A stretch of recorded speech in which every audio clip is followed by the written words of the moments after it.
That again. All right, thank you. Now we're live. All right, y'all bear with me. All right, we good to go. All right. All right, it is 9 o'clock, and we are live on. See, I'm gonna forget where that music is coming from. Y'all had a time change, huh? I don't know. I honestly don't know, man. I just trust my clock when I wake up that that's the time it's supposed to be. I think So if we, there's a 2 hour difference now, and not a 3 hour difference for me. So oh, right on. Okay, well, that's where we at with it today. yeah. Yeah, I don't even know what that meant. That's where we at with it today. I don't. All right, it's gonna be a good one. We taking it back to basics. What do I mean? Real estate basics. I got into it with this. I think this dude, this dude on. I didn't get into it. It was just a short back and forth. But this dude who's a very prominent, business guy. He's all over the internet. Um, he was trashing on this. What I don't like is when people take clips of other people to show how trash they are. It's okay to feel that way, but when you Right. take Right. so this guy was online giving advice to somebody else, right? And the guy was basically the popular guy had taken that clip and he had made a clip about that clip and was like, this guy's giving trash advice. And the advice that the original guy was giving, it wasn't like, there's somebody like you or me who's a little more advanced, things like owning your own domain, something as simple as that. That's We wouldn't consider that stuff you need to pay for, right? But to somebody that doesn't know that, it's important to own your domain when you're taking care of business, right? It's just if you don't own your domain, if you email me from a Gmail email, I'm not going to take it seriously, right? You didn't want to splurge the $7 it took to own your domain, so it was like that beginner advice, right?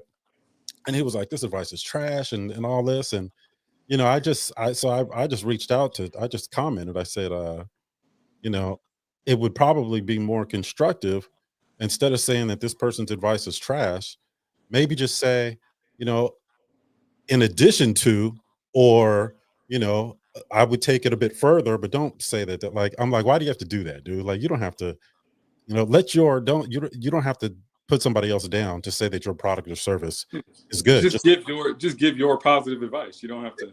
Yeah, that's it. Or he didn't like that very much, but he knew better. He knew not to bring it over here because the 4 data points, you know what it is. We operate in 100% truth. If your clients find out that I exist, that's gonna be taking food off your table. All right, folks.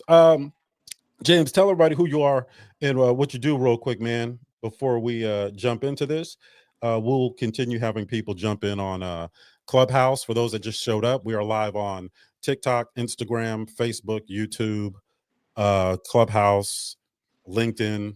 Anybody ever go on LinkedIn to watch lives? But it is what it is. James, tell everybody who you are, man. YouTube. Don't forget about YouTube. You're right.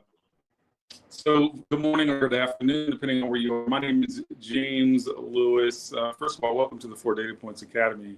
What I bring to the 4 Data Points Academy is the business perspective. I have a long history of running successful businesses, either my own businesses or being part of large conglomerates and running part of those businesses. I feel very fortunate that I've been around a lot of business success.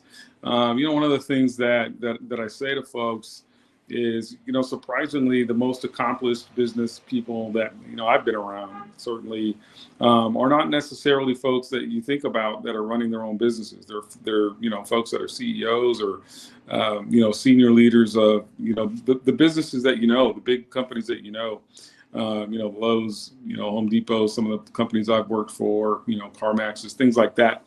And I've had the good fortune to be a senior leader in those organizations. I've run businesses up to $300 million a year. I've had lots of employees that I've been responsible for. And so I've learned a lot about business, a lot about leadership. And so I use those skills and that knowledge to teach business people. And look, real estate is a business. And so If you want to be a real estate investor, the most successful real estate investors are thinking about real estate not like it's a side thing or a side hustle, but understanding that it's a business. And so I help them, with the processes that they need, and how they plan as a business person, how to build accountability into to their business, and that's what I bring to the 4 data points. So I'm happy to be talking about real estate from the business aspect. And where do you live at right now? Colombia, South America. Look, one of the things that I've been fortunate to do is to put myself, because of business success, I've been able to put myself in a position to be able to live where I like to play. So I'm an expat, and I live in Colombia, South America. I invite y'all to come visit. So that's where I'm at. We went down to Colombia. James was like, I ain't going back. I have a lot going back. Yeah. That feeling that you have when you go on vacation and you're like, why can't every day be like this? I was like, well, why can't every day be like this? Yeah, right. If we make good choices, it can. James, he said he ain't coming back. He was like, look, he was like an escaped slave from the South. He was like, I ain't never going back. Like he just no, sir. No, sir. If there is, we ain't seen none. Folks, my name is Otis James. I'm a full-time real estate investor out of the San Francisco Bay Area. I'm a licensed real estate broker in multiple states. I'm a former mortgage broker. I spent the better part of 20 years in the multifamily commercial industry. I was overseeing just under $650 million in multifamily commercial assets when I exited that industry, technically.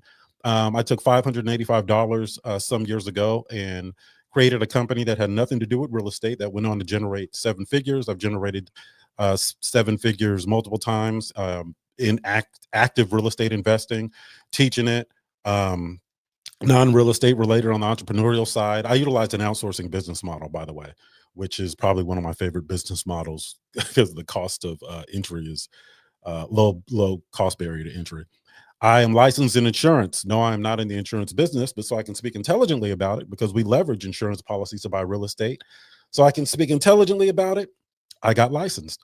I've been exposed to real estate my entire life. I was 3 years old going to real estate meetings with my father. I founded the real estate investing training platform called the 4 Data Points Academy. The 4 Data Points Academy's reputation is built around our ability to simplify complicated real estate strategies for the average person. I wanted to bring it to the average person. So we have a few characteristics that separate us from other organizations doing the same thing. One is we have no end date because we are putting all of our stock in making sure that we turn you into a real estate investor. We don't care how long it takes. So there is myself, and I have a team of co-workers that I work with.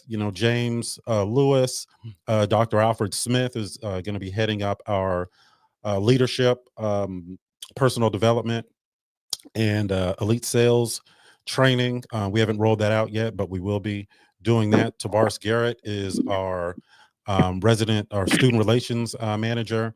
Heather Singletary, which you guys never see on our lending side because we do lend for hard money consumers, right? Hard money loans, asset-based lending. You probably won't see her because she's behind the scenes. So Heather Singletary, and we've got some other folks that we work with directly and indirectly. Speaking of, Rose, Credit Goddess, how you doing? Sheena. I'm good, Otis. How are you? Happy Tuesday. You answered quick. Tell everybody what you do. Hey, everyone. My name is Rose Laura Lewis. I'm also known as Credit Goddess. I am all things credit. I teach my clients on how to get in position for funding, whether it's to purchase their new home, start a business, buy a car, whatever the case is. But to improve their credit to get in the best position where the banks always say yes.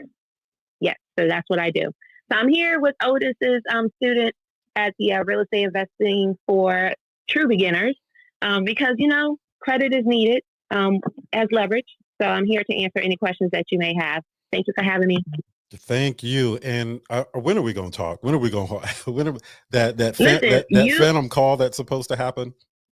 You know what? You and I are the same. You just got to call me. No text. I'm going to call you.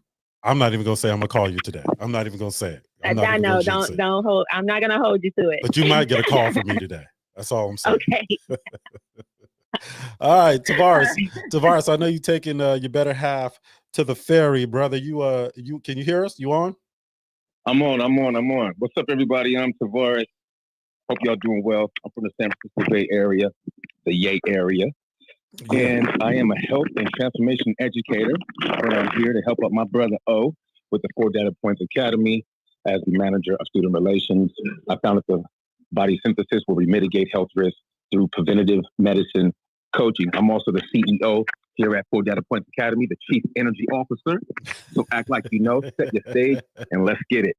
Oh, my bad. I forgot to say, I spent 10 and a half years in the multifamily industry, started off as a concierge, made my way up to a business manager, pandemic hit, so I made a shift. And again, known Otis and James over 38 years. I think it's damn near 39. I think so. And there is nothing I wouldn't do for these two gentlemen. And so I'm grateful to be here. I'm grateful to be in the presence of greatness. And let's get it, man. That's what I'm talking about. That's weird. 38 I years. just want to say we've known each other that long because we were children. Yeah. I just want to put that out there. Yeah, I don't know how. I mean, I don't think it's. I'm not even sure about that number because I'm 35 now, so I don't even see how. I don't even see how you can be that way. But no, it's good to be able to work with my older friends, right? I'm the youngest out of all of us, so if you put all of us in a line, I would be the one that has been on Earth the least amount of time. But you know what? No one's counting, right? There's a lot of positive things that come with age, as James and Tavares will tell you, things that I have yet to learn because I'm not yet their age. But one day I will be. And, I just hope I can age with as much grace as these two gentlemen. So I appreciate the support, fellas. You got it. Y'all ready to get into it? Y'all ready to get into some real estate? What's up, country fella? Country fella, come on. You got to say hello now. He didn't fell. When you get over 40, you fall asleep with with your earpiece in your pocket. we hear nickels, butterscotch, gum wrappers. All right, country. All that. There he is. Get out the truck and get in the house. What's up, country fella? Tell everybody who you are, man, before we jump into this back to basics real estate education. Peace and blessings, great folks. Country fella here from the Carolinas. Long-term buy and hold investor, 4 Data Points Academy student. Working on exiting a good project right now and trying to get into another one right here locally down the road from me. Looking for great things this year. Y'all get your notebooks out. Get ready to learn some good stuff. Amen. Get ready to be real confusing. Amen. Look, we got Donovan. So y'all can't see on Clubhouse, but we got Donovan on the other platforms that you guys can actually see. He's representing light-skinned gentlemen all over the country, bringing us back. You know how when we drive, we put the phone, we can profile so you can see us driving. Maybe see the sunroofs, maybe rolling something with the ceiling missing at time. Go ahead, Donovan. Tell everybody where you from, man, and what you do. Donovan Gaspard here in Maryland, man. I am a realtor investor, also a realtor in DC, part of 4 Data Points Academy. Also work with Anthony Glenn with the Cardone Veterans Group. So here to support you, bro. How are you doing, man? James, what's going on with you, bro? I haven't seen you in a while, man. How you feeling? What is up, man? Good to see you, brother. He got a tie, too. Go ahead on. I'm bona fide. I got benefits, man. Watch out. Bro, I don't even know if I know how to tie anymore. I've got like 250 of them, but I've been rocking these black t-shirts. They've been so comfortable. All right, sit tight, man. I know you're on your way to get that paper, brother. Yeah, man. Yeah, so sit tight, man, as long as you can. We're going to talk about going all the way back to the basics of real estate investing. I'm going to tell you what you need to know when you're starting out, and I'm going to break down the 4 data points, but I'll give you kind of an understanding of what your whole world is, right? When you're getting into real estate investing, it's not always the skill set is one thing, right? And I'll give you my spiel on why a lot of these programs don't work. And James, you can tap in because I know you spoke to a lot of our real estate family that came from other programs. But real estate investing, that knowledge is ongoing. You can't prepare people for everything. You can teach them to control the controllables, but there's too many things beyond your control that you have to plan contingencies for. So you have to have a way to determine whether a deal is within your buy box or not in your buy box. You also need to have a way to determine the level of risk that you're getting ready to experience based on these numbers, right? So you don't have to go in and spend a bunch of money, but being a real estate investor, it's going to cost you about $300 or $400 a month at the minimum.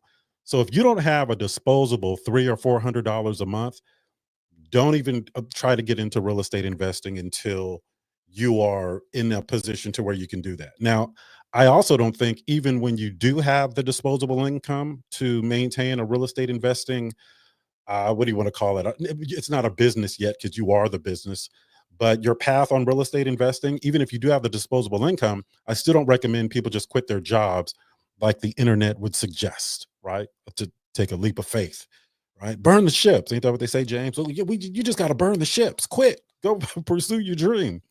That is the quickest road to bankruptcy. So, Or jail. Or jail. or jail. Right? We're out there robbing folks, man. Yeah, some of y'all just still looking over your shoulder because of the I PPP burned loan. my boat. Somebody get out. I'm gonna take your boat. Shout out. So, we're trying to give you a full picture of what you can expect. All right. So I'm going to break down. There's 12 items you guys have heard me mention before. Okay. The first one we're going to spend some time on today.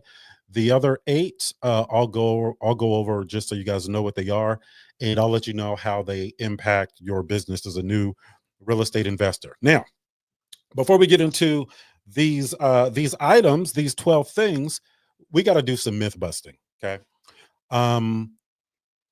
That's a vocal filler.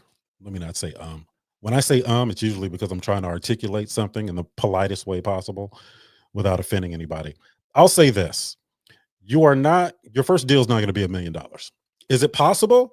Yeah, it's possible. If you have all of the knowledge up front, and you just happen to have never done a deal, yeah, maybe your first deal will be $1 million. It's probably not going to be on a 1 to 4 unit property. Probably. It would probably have to be in multifamily, right? What I teach is how to know what to do to get to that point, right? So if I say, your first deal should be $1 million. You don't even know what that type of deal looks like. You don't even know what has to happen. And you don't know how much capital you need to enter that deal. Now, you can raise capital and borrow it and do all those other things, but there is so much that you have to see, because every positive thing in real estate is offset by a negative thing. You guys hear me say that all the time, right? So we look at everything to determine, is the negative thing a big enough deal to eclipse the positive thing? Like, what's the net benefit of executing this real estate deal, right? So in order to be in a position to be able to do that, there's 4 questions that you've got to be able to answer about every real estate deal.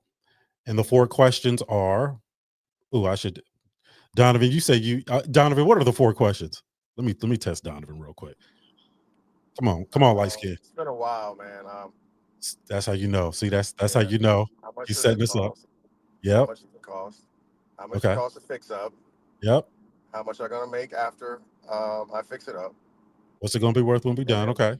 And what is it gonna be worth when it? Yeah, that's what I said. That one. I think I missed one, but And how much income does it generate? and how much income? That's the one I was talking about. Okay. So what does it Good job. cost? What does it cost to fix up? What's it going to be worth when I'm done?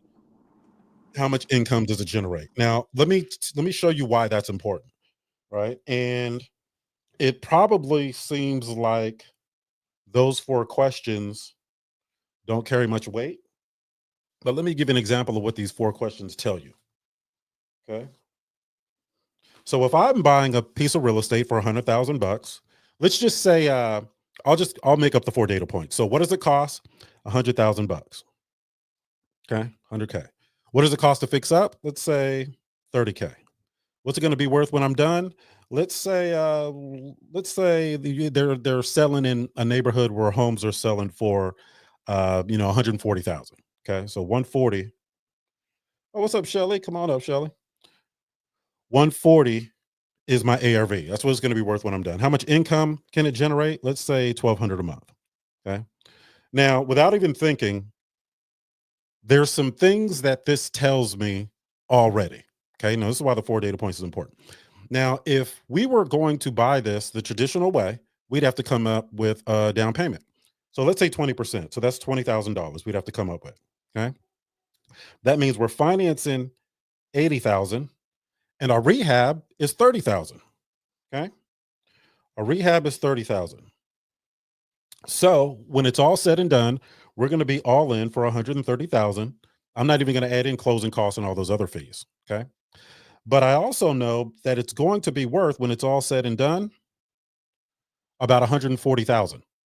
Now, we've got two options. We're going to be all in 30. This is really a break even, because once you start calculating fees and points and all that other stuff, this is about a break even. You're going to be all in for what the property is going to be worth. So what that tells me right there, without doing any more research, is that I'm going to leave some money tied up into this building. I'm not going to be able to get all my money back out of this, not immediately, right? So I know it's going to be worth 140,000. I also know, now I got all these phones hooked up to all these different platforms. I got a calculator. All right, let me get my calculator. Hold on. I got to use an iPad for a calculator. All right, I can do it. See, that's why you use the same one all the time. I am, I get nervous with math because I still need 6 credits to graduate junior college. so doing math on a large platform. Okay. So I know the property is going to be worth 140,000. I know that I'm going to be all in for almost 140,000. So I know I can't sell it, right? I can't sell it because once I pay for the realtor and the cost of sale and all those things, I'm going to owe some money. So let me see if I can do a cash out refinance. I already know I can only do a cash out refinance for 80% of the value. Now there are some programs where you can do more, but typically 80%. And if you finance more than 80%, you got to pay mortgage insurance most of the time.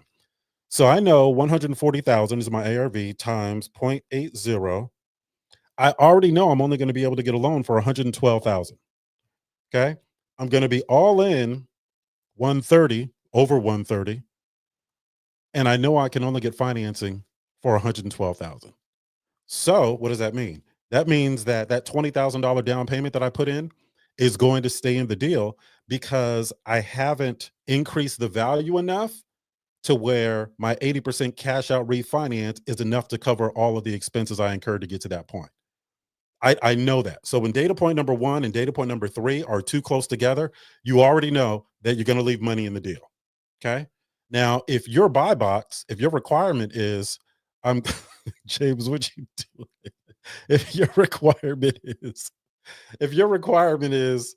that you get all your money back out of the deal, and sometimes that's my requirement, that's not going to be a good deal for you. Okay. When data point number 1 and data point number 3 are too close together, you got to leave money in the deal. Now, let's say you do have to leave money in the deal. Okay. Let's say you do have to leave that $20,000 in the deal. Now you got to look at some other data points. Okay. Well, what is my carrying cost? If I do keep this, what is my carrying cost? Right. And once I understand what my carrying cost is, then I compare that to how much income the property generates. And then that delta, if it generates more income than it costs me to carry the property, that's my net profit. So that's my cash flow amount. Cash flow does not mean all the income it makes. It's what you have left over after you pay everything that you have to pay as a result of owning real estate, right? All the expenses. So now I have to look at that delta, all right? What I owe every month versus the income that it makes. Let's say it makes $200. Let's say I net $200, right? $200, that's $2,400 a year versus the $20,000 I put in. Now I'm looking at my cash on cash return, right? So 2,400 divided by the 20,000 that I put in. Remember that down payment? All right. That's a 12% cash on cash return, right? You're not retiring off that, but it is what it is. It's still outperforming a lot of other investment vehicles, 12%. So I have to weigh that. Is it worth it for me to do that? Is that $20,000 worth leaving in a property for me to get 12%? Now, these are just the 4 data points, but there's a lot of other things that you have to consider outside of that, right? I understand what my carrying costs, how often is the unit going to turn, meaning how often is somebody going to move out and then move in. I got to calculate vacancy loss. I've got to look at all of the possible, the small expenses, right, that we project. Garbage disposal gets clogged, toilet gets clogged, whatever it is, where I got to do service requests, right? I usually account for about 10% of the gross annual for that. But these are all things we have to look at. All right. So when you ask these 4 questions, it just starts telling you a bunch of stuff without you having to do any more research. So you can rule out the deal, right? And there's a lot more deals that are bad than are good. So I may rule out 25 deals in one day, right? Because everybody's excited about the deal that they send you, but most aren't qualified, in my opinion, to really be pushing these deals on folks. All right, James, you got anything to add to that? Because I know you see a lot of these deals that we entertain sometimes. Yeah, I think what I would add is most people get emotionally attached. Yes. And what I like about the process, that you laid out, in the 4 data points, I'm always talking about process, right?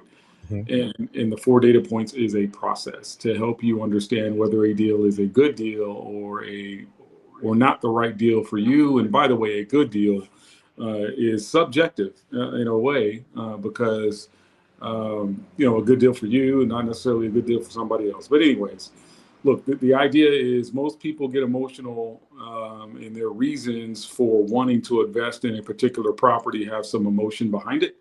And following and adhering to the 4 data points helps you keep all of that out because getting emotionally attached is how you lose money. Absolutely. We don't want to do that. Yes, absolutely. All right. And we hear that all the time. By the way, I hear it. You would be surprised. Some of the deals that people get into with other people because of, hey, well, it's Deacon so-and-so down at the church, or, I was talking to Pastor so-and-so, or all of the, look, folks, I've seen it all. So I only want 4 numbers when somebody says, hey, I have this deal. What are the 4 numbers? And cite your source. For example, I work a lot with different wholesalers, right? And I want wholesalers to get paid too. If anybody I work with, and that's kind of my theme, everybody gets paid, right? Everybody should get paid so that when we come together to do anything, everybody benefits. So people are coming together with the same enthusiasm that they would for any other opportunity where they're going to generate some income, right? So I make sure all my vendors get paid with a sense of urgency. I make sure the wholesalers get paid fair. I make sure I always get paid last. And if I'm going in with a group, I'll even forfeit what I get my share of the profits, so the rest of the group benefits if they're my real estate family. I don't like using the word mentees or students. I don't like using that word. When you hear me say real estate family, I'm referring to folks in our the 4 Data Points Academy. Now, let me take it back. Hang on a second, man. So I always go on to get on this soapbox, around this. Look, when I talk about business, a lot of times people get into all this administrative stuff. That's just administrative stuff. That's not really what I'm talking about around business. One of my rules, in fact, it's my number 1 rule, is start with your values. And what you're talking about when you say that, that's a values issue, right? When you talk about paying people, and one of the examples of what you're talking about is wholesalers, right? A wholesaler, and having a good wholesaler is like gold, right? Just like having a good contractor is like gold, right? And people want to be in their wholesaler's pot. Look, I don't really care what the wholesaler fee is, as long as it's a good deal for me, right? If the wholesaler brings me good deals, I want the wholesaler to get paid. Fantastic. If I'm getting paid and if I'm making good money, I want I don't care what they make, and the other piece around that is as a real estate investor, you're like an engine, man, and there's all these parts and pieces around you that you're generating an economy around, right? And if you don't get things done, that economy dies. And that is an important thing to recognize. And your values are part of that. and how you do business is part of that. And if you do business the wrong way, all of those pieces and parts, and those pieces and parts are people, stop wanting to do business with you. So I really love when you talk through that. Right on, man. And by the way, folks, the 4 Data Points download is available at 4datapoints.net. We have some events that we are putting together that it may steer you to. But I haven't announced those events yet. I have a free workshop that's coming up on the 22nd, which is the 4 Data Points, kind of the basics of the 4 Data Points, how we assess deals, and a few other items. And we have an in-person workshop in Washington, D.C. on July 26th. So if you guys are in our database, you guys will get first right of refusal to those workshops. We keep our workshops small, between 30 and 40 people. And it's going to be at the JW in Washington, D.C. I have the whole agenda and everything and all the pretty brochures for that. We just haven't rolled it out yet. So if you guys do go to 4datapoints.net, it'll let you download the document, but it'll ask you some other things. You want to go to our virtual event? You want to go to our live event? Just ignore it. I'm happy to be back in DC in the summer. Yes. James was out there in the winter in a silk rayon shirt, button up with no t-shirt.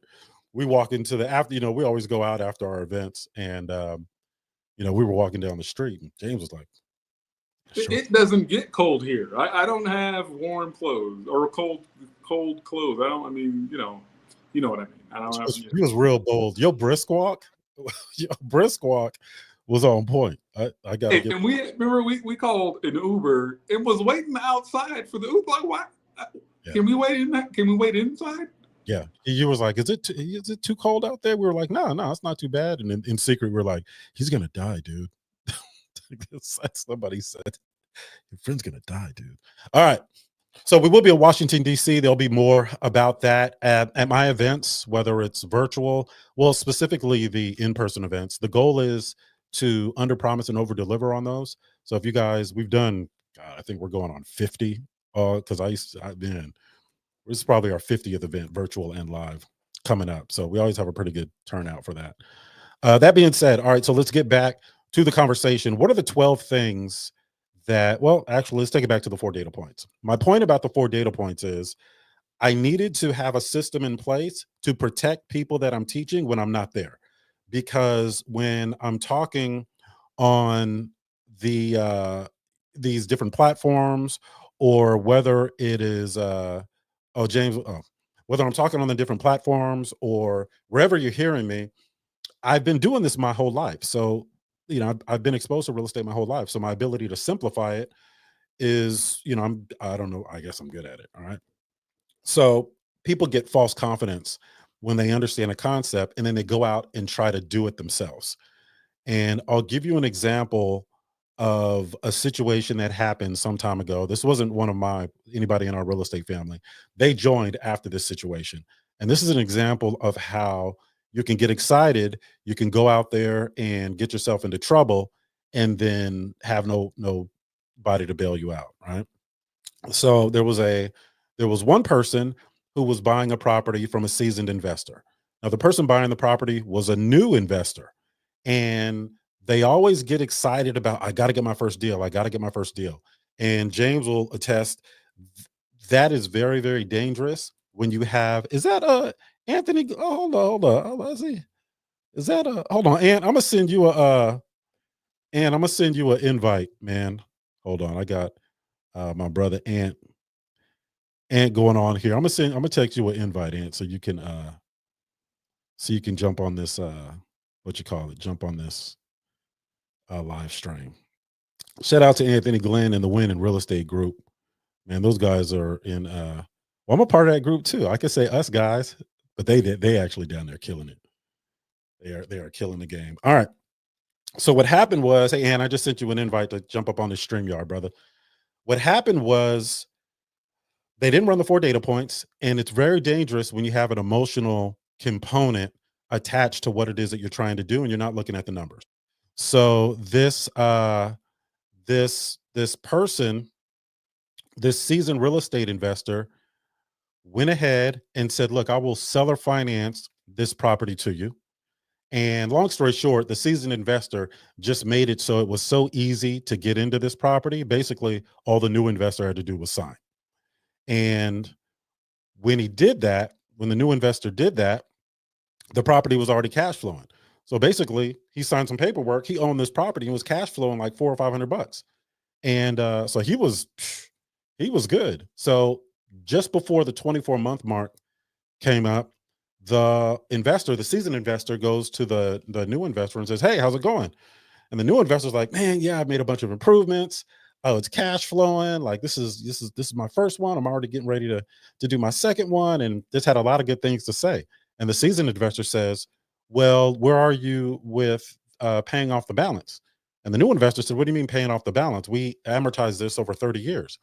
The new investor says, "Yes, we amortized it over 30 years, but there's a balloon payment due in 24 months." So an amortization schedule is when you stretch out the payment for a certain time frame, and you calculate the payment based on that time frame. But a balloon payment is any point during that time frame where the balance is due. And typically people pay the balloon payment by either refinancing out of it or they can sell the property. But in this case, they didn't run the 4 data points. So the issue that they ran into was the cost of the property plus the minor improvements was too close to the after repair value of the property. And if the new investor wanted to refinance out of it, he could only refinance for 80% of the value. And he didn't have the capital to come in and make up the difference. So he couldn't pay off the balance. So he's got the savvy investors got him dead to rights. So the savvy investor says, "I'll tell you what, you're a good guy." That's how you know it's going to be bad when they start complimenting you up front. "I like you. You know, you got spunk. You remind me of me when I was, back in the day when I was that age." And he said, "We can just renegotiate it." So what do you think he renegotiated the interest on that refinance? He seller financed it to him again. They just refinanced the initial seller financing. He wore him out with interest because the guy was bragging on how much it was cash flowing. So the savvy investor knew about how much he could go up.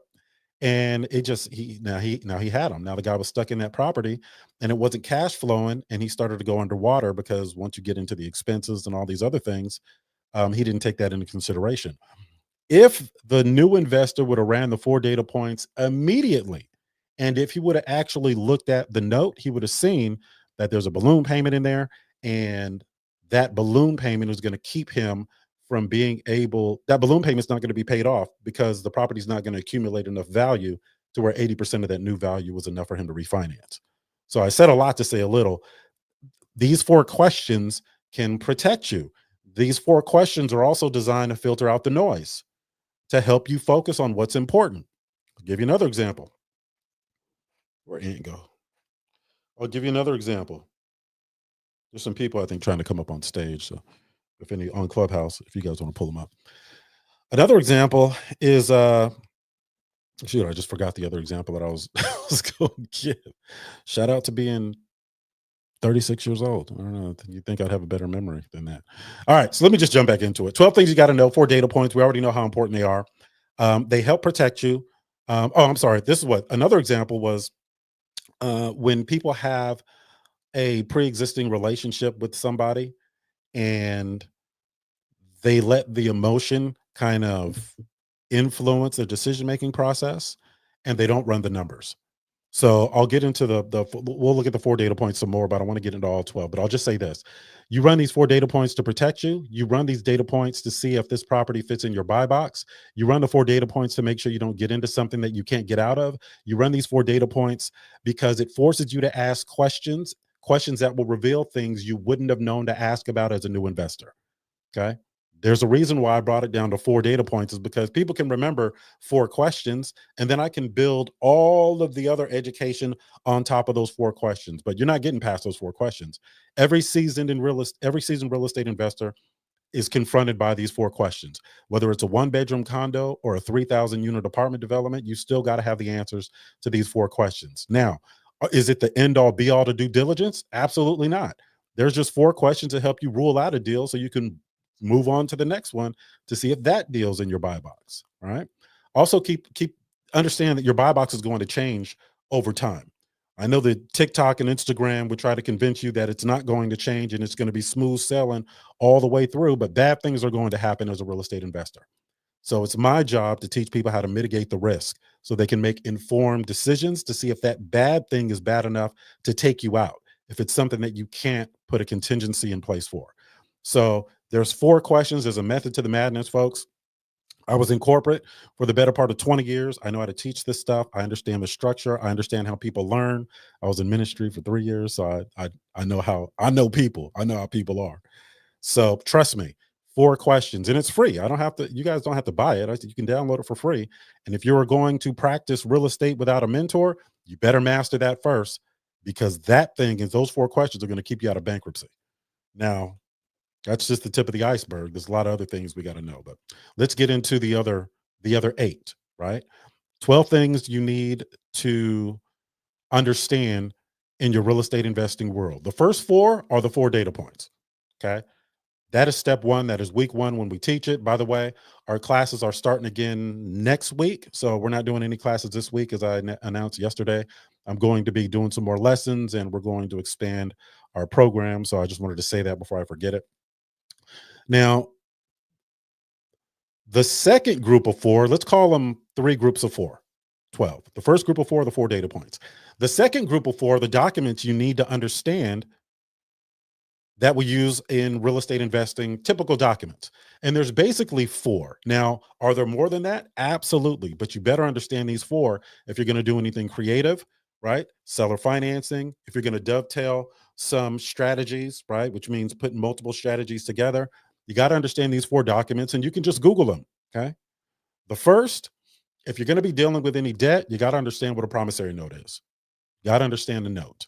Okay. And if there's a note in real estate, it's typically accompanied by a security instrument. So let me tell you what that is. A note is evidence of the debt. If James and I have a deal going and I'm buying a property from him and he's going to sell or finance it, we've got to evidence that debt. So we have a promissory note. That's my promise to pay. And if I default, James can take me to court and sue me and do all these other things, but it doesn't have as much teeth as a note and a security instrument. So the second document you need to understand is a security instrument. What does that do? Well, if I default on the note, the security instrument, when registered with the county, attaches that debt to the property. So let's say I get James to seller finance a property to me. In that case, he's going to deed the property over to me. I own it. He's now the lender on the property. And I just say, hey, you already deeded the property over to me. I'm out. I'm not paying you anything. As soon as I default on that note, James can file a notice of default with the county, and then he can start the foreclosure process and get that property back, i.e. security, right? Hence the name. Now, we have the note that's evidence of a debt. We have a security instrument. You have questions. Malik, if you guys have questions, just go ahead and post them. Just go ahead and write them. I know I'm not looking at TikTok, but if you have a question, just go ahead and put it up there and I'll go ahead and try to answer it. Now, a note, evidence of a debt, security instrument enforces the note. It gives the note teeth. Think of it this way. A note, evidence of the debt, security instrument is what happens to you if you don't pay it. It gets foreclosed on, okay?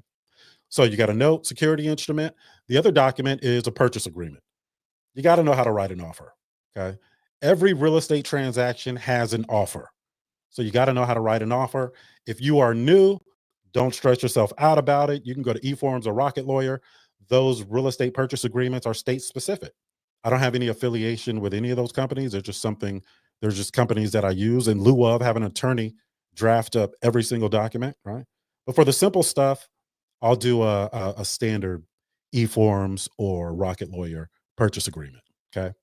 James, did you have something to add? I saw you reaching for. Now, when you're doing a purchase agreement and you use these platforms, eForms or Rocket Lawyer, they're going to ask you a bunch of questions. Okay. A lot of those questions you'll already have the answers to, but I'll get into some of the software we use in the last group of 4. Okay. So we've got a purchase agreement. We've got a note. We've got a security instrument. The last one is a deed. A deed is just a transfer document. It's how you transfer property from one entity to another. Simple. There are different types of deeds. Some deeds give you more protection than others. So understand which deed to use for which scenario. All right. Deeds that have the most protection are warranty deeds. There's two types of warranty deeds. I'm not going to get into that. There's a general and a special, but warranty deeds have the most protection. The deeds with the least protection are quitclaim deeds. So why would you utilize a deed with the least amount of protection when you can just always use a warranty deed? Well, if I buy a property in my personal name, and I transfer it into a land trust, I'm transferring it from me to something that I control. So I don't need the protection. It's just me. What, am I rip myself off? Right. So I don't need all the added protection. So quitclaim deed will suffice. Quitclaim deed is also used, when parents are passing down real estate to kids and, husband to wife and, all that other stuff. So you have to be familiar with the person that you're working with, right? Because there's not a lot of protection. And those are the 4 documents. Just Google what they mean. You guys in our real estate family, there is a lesson that explains what deeds are. And because I'm so creative with the names, it is named Understanding Deeds. That's the name of the lesson. All right. Just got the number 2 glitter badge. I appreciate that. I don't know what glitter is. I got an alert from TikTok saying I made 3 cents. I don't know where that 3 cent is, but I appreciate it. And shout out, Todd, I appreciate you, brother, man. Thank you. That means a lot. He says, this guy's the truth. He literally taught me everything I know using the 4 data points. Is that which Todd is that? All right. All right. Thank you for liking it, folks, on TikTok. Thank you to the one person on Instagram. All right. So those are the 4 documents. So out of the 12 things that your whole world revolves around, 4 of those things are the 4 data points. That is mandatory. Don't do anything after that. The second 4 are the typical documents that we use. Are there more? Plenty, but you better know what these ones do. And the last 4 are the systems that we use. Okay. Now, is there any questions before I get into the systems that we use? Because, I know you guys are so polite. Nobody ever wants to interrupt me. So I appreciate that. Stacy, Salix, Marco, Mister, you guys with them red tickets, go ahead and join the room up top, man. We get down twice a week, Tuesdays and Thursdays, and pretty soon we're gonna be coming on more because TikTok just allowed me to go live. It was we had a disagreement. There was like, oh, we can only allow 1.4 million light-skinned brothers going live at one time, and I think I was like 1.4 million in one. So TikTok reached out and told me that I can now go live. So shout out to TikTok. All right, now, so Donovan. All right. I heard you, man. I heard you talking crazy over here. They had some restrictions. They was like, you can't be playing. Listen, you can't be talking about me. I heard you, man. All right. So the 4 system things that we need. All right. So we're talking about the 12. Your whole real estate world revolves around these 12 things when you're starting out. We talked about the 4 data points. That's the first group of 4. The 4 documents. That's a purchase agreement, deed, note, security instrument. Are there more? Absolutely. But you better know what these mean. And then there's the systems that we use. PropStream. And so first of all, I use PropStream. I've got an account with REI Pro. I've used some other ones. None of them are perfect. PropStream still gives me, the best results. So I have a link to PropStream. Just reach out to me and ask me for it. I'll get it to you. You can get it for a couple dollars cheaper. You've got to be able to check public records. PropStream allows you to check public records. When you're talking about how 1 to 4 unit properties are valued, there are certain data points you have to look at and then look at it again and then look at again, right? Number 3, what's it going to be worth when I'm done? Well, the more transactions there are in an area, the more that number is likely to change. Because if transactions are declining, the dollar amounts, the sale amounts are declining, guess what's happening to your value? If they're going up, if they're increasing, guess what happens to your value? So you got to be able to check public records. You've got to have some way of letting people know who you are. Remember, it's not who you know, it's not what you know, it's who knows what you do, right? It's who knows what you do. So you can be a savant in the real estate investing space. Oh, go ahead. Who let me see. You could be a savant when it comes to real estate investing. I was at Clubhouse. Right now, I'm driving for dollars and 2 closings today. Go ahead on, Todd. All right. So you can be the best real estate investor in the world. If nobody knows who you are, then guess what? All right, you're not going to be very effective, right? There's a reason why we keep buying the same iPhones year after year and nothing changes on them, but like the plug, the mic, maybe. So there's, it's important. Marketing is important. PropStream allows you to do marketing campaigns with postcards. It allows you to create lists, right? Sometimes I'll export a list for specific properties in my buy box, and then I'll import it into another system that I use and do a marketing campaign. But you can do it all point and click. All right. So I can go into a zip code right now. I can look at every 3-bedroom, 2-bath that is over 30 years old, that is owned by an individual, not an LLC or a corporation or anything like that. And I can filter out all that stuff to where I can export that list, or I can leave it in PropStream and just send postcards to everybody on that list. Right. So these are the 4 things you need. And I'll take a deeper dive into them. PropStream or one of its competitors, rentometer.com. Rentometer allows you to check rental rates and get a rental analysis.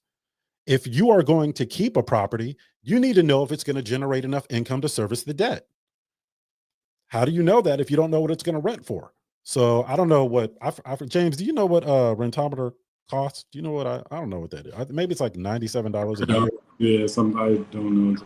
It's not a lot, but it's important, especially if you're checking data points.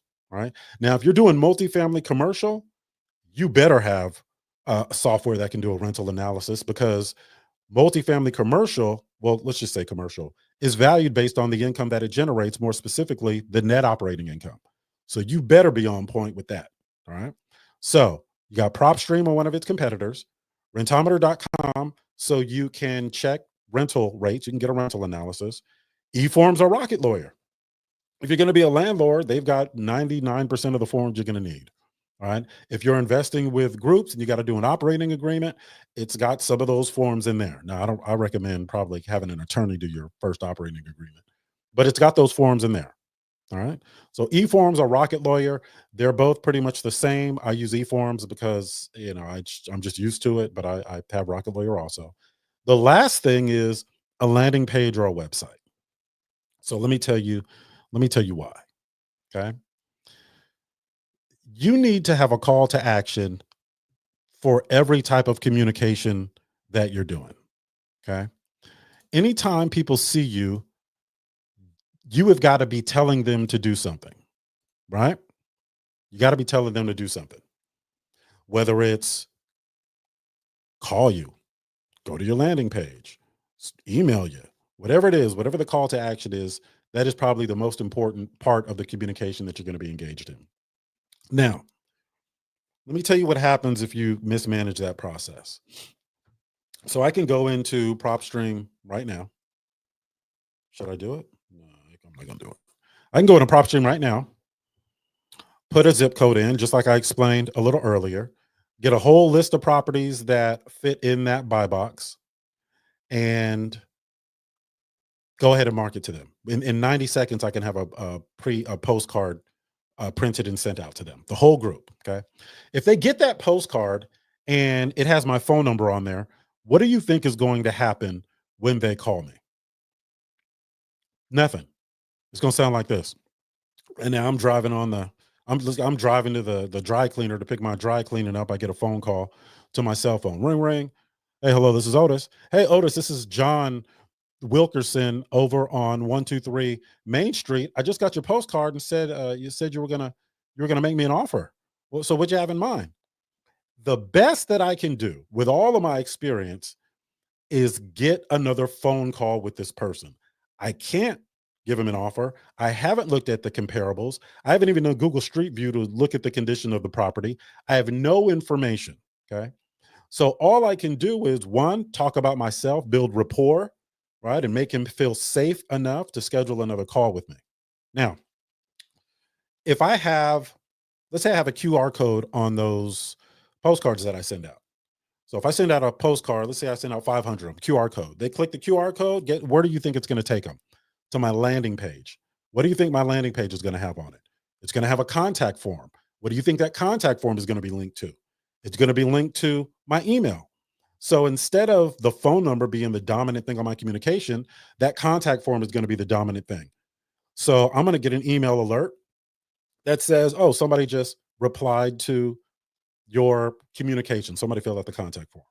So I can pull over, and if you guys know me, you guys know how I travel. When I'm out of state, I've got an iPad, I've got 2 cell phones, I've got my laptop. Like I'm reachable. I probably shouldn't have said that because some people be trying to reach me. I'm like, I was out of commission. Sorry. All right. So I get an email, says 123 Main Street, right? Because obviously my contact form is going to have an address. They have to put in the address. What do you think James, what do you think when I get the address, what do you think the first thing I'm gonna do is? Pull it up on PropStream. And run what? Look comps. The 4 data points, right? Well, yeah, we start with number 3 though. Yeah. So we do start with number 3. Go ahead, you've been paying attention. Look at you. You've been paying attention. You put a little sauce on it. Yeah, true, but we start with number 3. Right on, girl. Okay. I know I made it up. I know. Sorry. So we start with number 3 and we look at all the other comparables for that property. And then we go into rentometer.com and see what it would rent out for. Right. And then once we determine what it would rent out for, we go over to Google Street View and see what the property looks like on the outside, paying attention to when that picture was taken. There's a capture date on there. So if it was recent, great. If not, now, do we depend on that information? Absolutely not. As far as we know, the house could have burned down yesterday after that picture was taken. But we look at it. It's a point of reference, right? We look at the property details. How old is the property? So we know what questions to ask. We can look when the property was built. We can see the transaction history on the property. We can see what type of debt was on it. All of these things we can find out. So now I'm ready to have that conversation with Mr. Smith. Hey, Mr. Smith, what's going on? Hey, it's Otis. I just saw you filled out our contact form. Hey, look, I happen to be on the way to the store, but I figured I'd give you a call before I get tied up for the rest of the day. Is this a good time? Well, he filled out the contact form, so he wanted a call back. This is not a cold call. He wanted a call back, and then it'll typically go something like this: hey, yeah, I got your postcard. Said you can you would submit me an offer. I said, absolutely, that's what I do. Did you have a number in mind? Yeah, I want I don't want to do it anything less than 300,000. 300,000? Okay, well, if I could do 300,000, I'll do 300,000. Just out of curiosity, where'd you get that number? Well, my friend, the house 2 doors down sold for 300,000. Normally it's something ridiculous. The house 2,000 miles away sold for 12 million. So I figured my house was no, it's not. But let's say it's more reasonable. House a couple doors down sold for 300,000. So I figured mine should sell for 300,000 too. My response: it absolutely should. You're not talking about 138 Main Street, the one that sold last month for 300,000. Is that the one you're talking about? Yeah, that is. Yeah, Jan and Ted's house, right? Yeah, all that stuff. I'm looking at comps. I'm looking at when they sold, right? So I should know what sold before he does. And I'm looking at the pictures from the sale. I'm looking at that comp address. I'm putting it into my search engine and seeing if it comes up in Zillow or whatever it is. And I'm looking at the pictures. Oh yeah, that was a nice house. Yeah, they did sell for 3. I'm surprised it didn't sell for more than that. They had a brand new kitchen. They renovated the bathrooms. They had brand new flooring. Is yours similar? Or did you plan on doing those things before you sell it? Oh, I ain't got none of that. I'm sorry. That's all I always do. I hit him with I'm sorry. I don't have any of that. I didn't do. Oh, okay. Did you? Huh? So you didn't. Oh, so you haven't done any remodeling recently, or well, when did you remodel? I'm sorry. I've never remodeled. Not okay. So okay, cool. I'm just taking some notes because I'm not home. I don't want to forget any of these things. Okay, so their remodel, and I it's not an exact science, but what they put into their property was probably $60,000 to $80,000 worth of work conservatively. It could be more than that, and I believe that's why they were able to sell, because the market dictates what we sell for, right? And the market put them at 300,000. Now, if you didn't do any of those things, I'm putting the market, not me, the market would probably put you at about 220. Well, I ain't doing it for less than 300. Okay, well, if anything changes, I'll text you my information. Give me a call back. Yeah, I will cut bait in a minute, right? Because my time is more valuable than that. But we'll typically have a longer conversation. Okay. And it also matters the list that I put out those postcards to, because I don't buy properties from people that don't have a problem to fix. I'm a real estate investor. We buy properties for a living. I don't buy properties for people that don't have a problem. They could just sell it on the open market. Why would they sell it to me? Right? But he hasn't paid his mortgage in 90 days. And I pulled the list, recently, and it typically takes the county about a month to get updated in PropStream and all these other things for certain things to show up there. So time is of the essence. So now I can structure the conversation around that fact.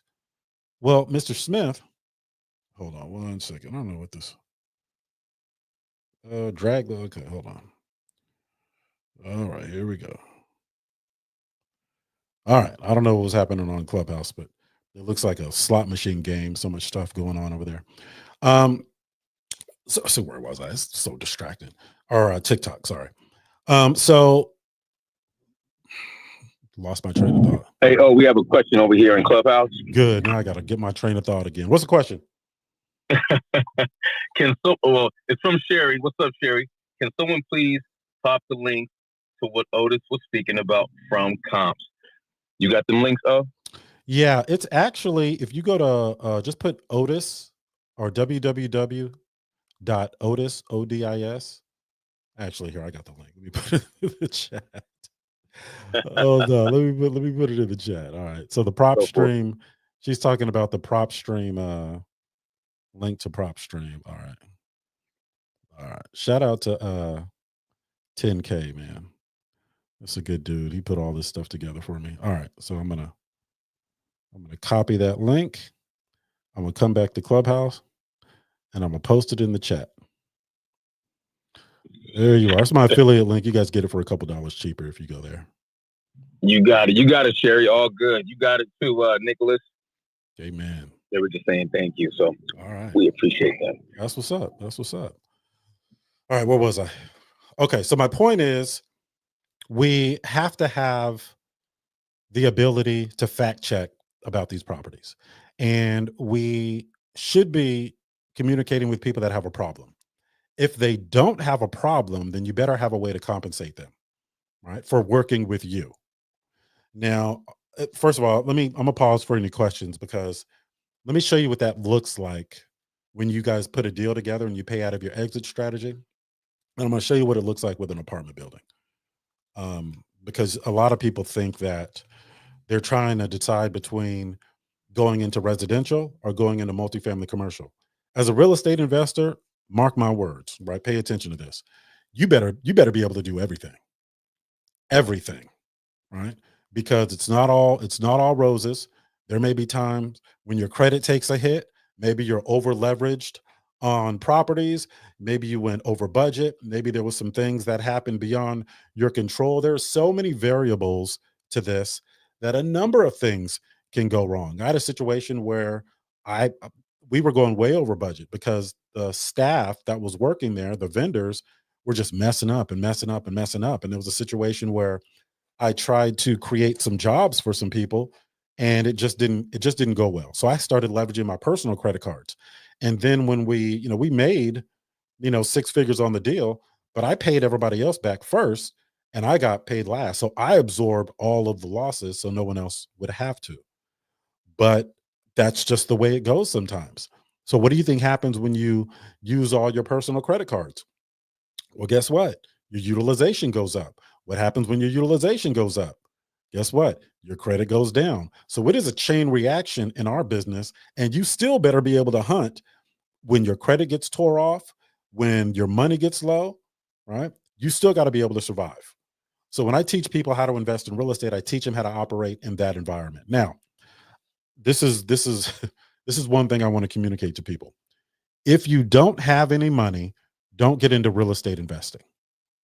I'm just going to rip the Band-Aid off. If you're living check to check, and it's great to get the knowledge to where an opportunity, so when an opportunity presents itself, you can take it down, but don't just jump into real estate investing thinking because you know how to buy a house with no money out of your own pocket that you're going to be able to do that right away. Okay. It does not work like that. And it costs to get into those conversations, right? It costs to talk to enough people to where you can find a situation like that. It costs to let people know who you are, right? You got to do marketing. And by the way, you're competing with people that are spending $30,000 and $40,000 a month on marketing. Meanwhile, you at your job trying to make calls on your 10-minute mandated break. It doesn't work like that, right? So when I have people that are in that position, I will typically have a conversation with them, not as Otis, the real estate investor, not as Otis, the mentor, as Otis, the corporate leader, giving them insight in how to move up in their company. All right. Get promoted at your company. You're going to be there anyway. You're there 8 hours a day anyway. Do your best, get promoted. I don't care whether you like it or hate it. Those are some of the lessons that I have to go over with folks that aren't in our program sometimes, especially young folks. All right. Now, any questions about anything I've said so far? All right. Now you guys better get out your pen because I'm about to get into it. So what do we do? What does that look like? Go ahead, James. Is that you? All right. All right, y'all bear with me. Well, doing that, one of the things that I would say about all of that is everything you just talked about has to do with having a conversation with somebody. And one of the things that I talk about is there's a what, a how, and a why from a business standpoint. And when we talk about the real estate specific stuff, right, with any business, there's discipline specific stuff, right? That's the what, right? We won't get into the how for now. Hopefully you know what your how is, or your why. We won't get into the why for now, but there's a how. So if you're going to have these conversations, there's a how to have these conversations to make sure you're successful. And that's the place where you're going to need some help. That's the reason to get a mentor. That's the reason to spend money on your education. Look, a lot of the what you can Google. We're literally sitting here giving a lot of the what away for free, right? The reason you need help is the how. It's not easy, right? And one of the things that you always talk about is, you can read a book about how to have heart surgery, right? Good luck doing it. The example I always give is, you can watch all sorts of YouTube videos on how to play basketball. That isn't going to help you defend Steph Curry. Yeah. Right. So. Yeah, I don't think anything's going to help you defend Steph Curry. Shout out to Steph, like he's going to see this. All right. I'm not going to share my screen here, but I'm going to pull up some notes. So let's say, I got to teach you some things in order to teach you some things. All right. I'm just making room. I'm just making space on my desktop, folks. Bear with me. All right. So let's say you got an opportunity on a apartment building. Now, when people get into multifamily commercial, and by the way, when you understand this process that I'm about to show you, I can show you how you can make $1 million on one deal, right? Now, again, just because something is possible doesn't mean it's likely, okay? So when they say you can make $1 million on one deal, you would just scale what I'm about to tell you. You would just scale it up, okay? Now, I know you guys, many of you aren't familiar with multifamily commercial, but I'll say this. The value of the building is influenced by the financials over everything else, right? Commercial is valued based on the income that it generates. So for sake of this, what's up, Eric Armstrong on YouTube? For sake of this conversation, I'm going to describe the building to you, okay? Now, I use this example when I'm doing workshops so people can see the potential in going into multifamily commercial. Again, I'm not married to any strategy or any asset class. I think you should learn everything and just do what works at the time, okay? if somebody is that adamant about, oh, we only do this asset class, I only do this, I only do that, I get a little weary. They probably have something to sell you. Okay. I teach everything, right? If buying a mobile park, a trailer park works, I'll do that. If buying storage works, I'll do that. If buying a 10-unit apartment building works, I'll do that. If I can get a single family home for easy and be in and out in 90 days and make, 40, 50,000 on that, I'll do that. I'm not married to anything. When I teach it, I teach everything. Okay. Now, this 10-unit apartment building, there's 6 units that are occupied, 4 units are vacant. In those 4 units, in order to get them rent ready, it cost about $8,000 per unit. So $32,000 to fix those units up. Okay. So if you're writing, if you're taking notes, the one person is probably like, okay, I'm gonna do this. 10-unit apartment building, 6 units are occupied, 4 units are vacant. I need $32,000 to fix those units up. The in-place rents for the units that are occupied are $500 a month. 500 times the 6 units is $3,000 per month gross. Okay. So we already know that it's going to gross $36,000 a year. Okay. 3,000 times 12. The market rent, so those 4 units that are vacant, once we fix them up, we can get market rent for those units. The market rent for these unit types are $700 per unit. So there is what we call a loss to lease, because there's some in-place units that are renting below market. So if market rent is $700 and they're renting for $500, we call that a $200 loss to lease. What do we do with loss to lease, even though it's not a tangible thing? Well, it's important in negotiating. It's another conversation, but that's what we're experiencing. This particular example, there's no mortgage on it.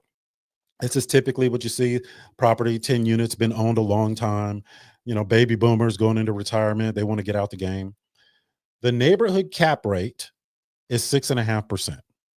Okay. What is a cap rate? A capitalization rate is the relationship between the average net operating income in an area and market value of the building you're associated with.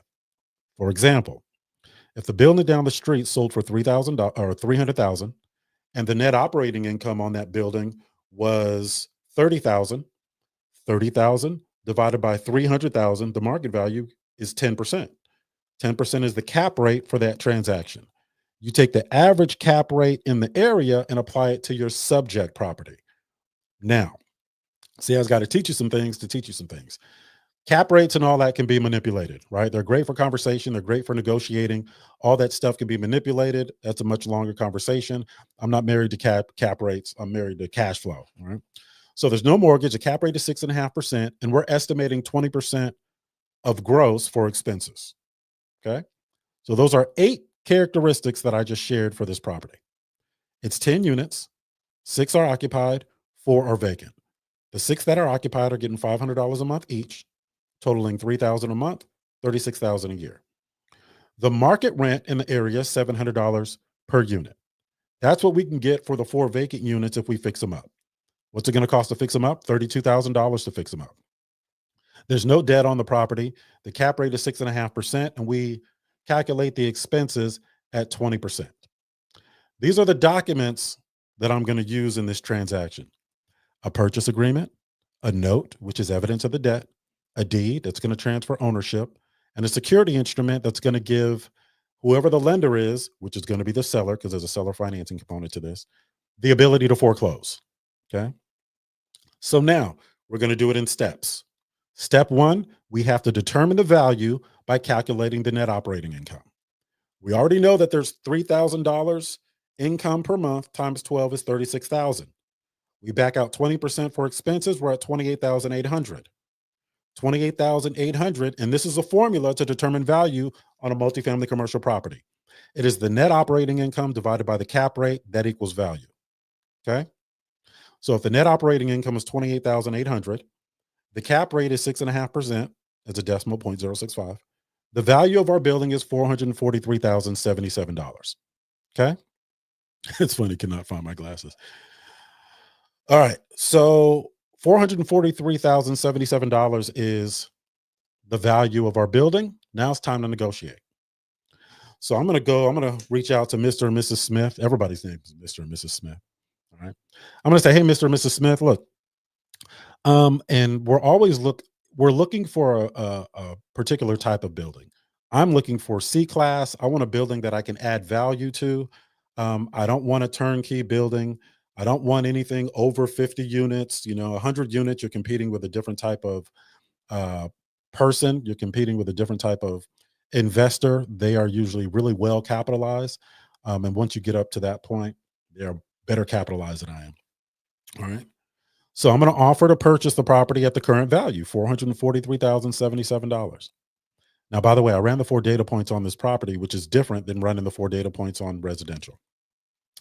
But because I understand in the beginning how much value I can add to it, I'm going to say, hey, Mr. and Mrs. Smith, look, I'd like to put an offer in on this property. There's already signs that they don't want to be in this business anymore. That's how I found them in the first place. I'd like to buy it from you for what it's worth, but I have a couple other projects that I have going on that I need to wrap up. And, so I'm going to have to get creative with those. I'm willing to give you another $20,000 incentive over what it's worth if you'll allow me to delay closing or final closing for about 90 to 120 days, give or take. I'll make it worth your while. So you got to ask yourself, would you wait 90 or 120 days for an extra $20,000? Most people would, especially if they want to exit anyway, right? Now, where are we at? So now I got to add value. All right.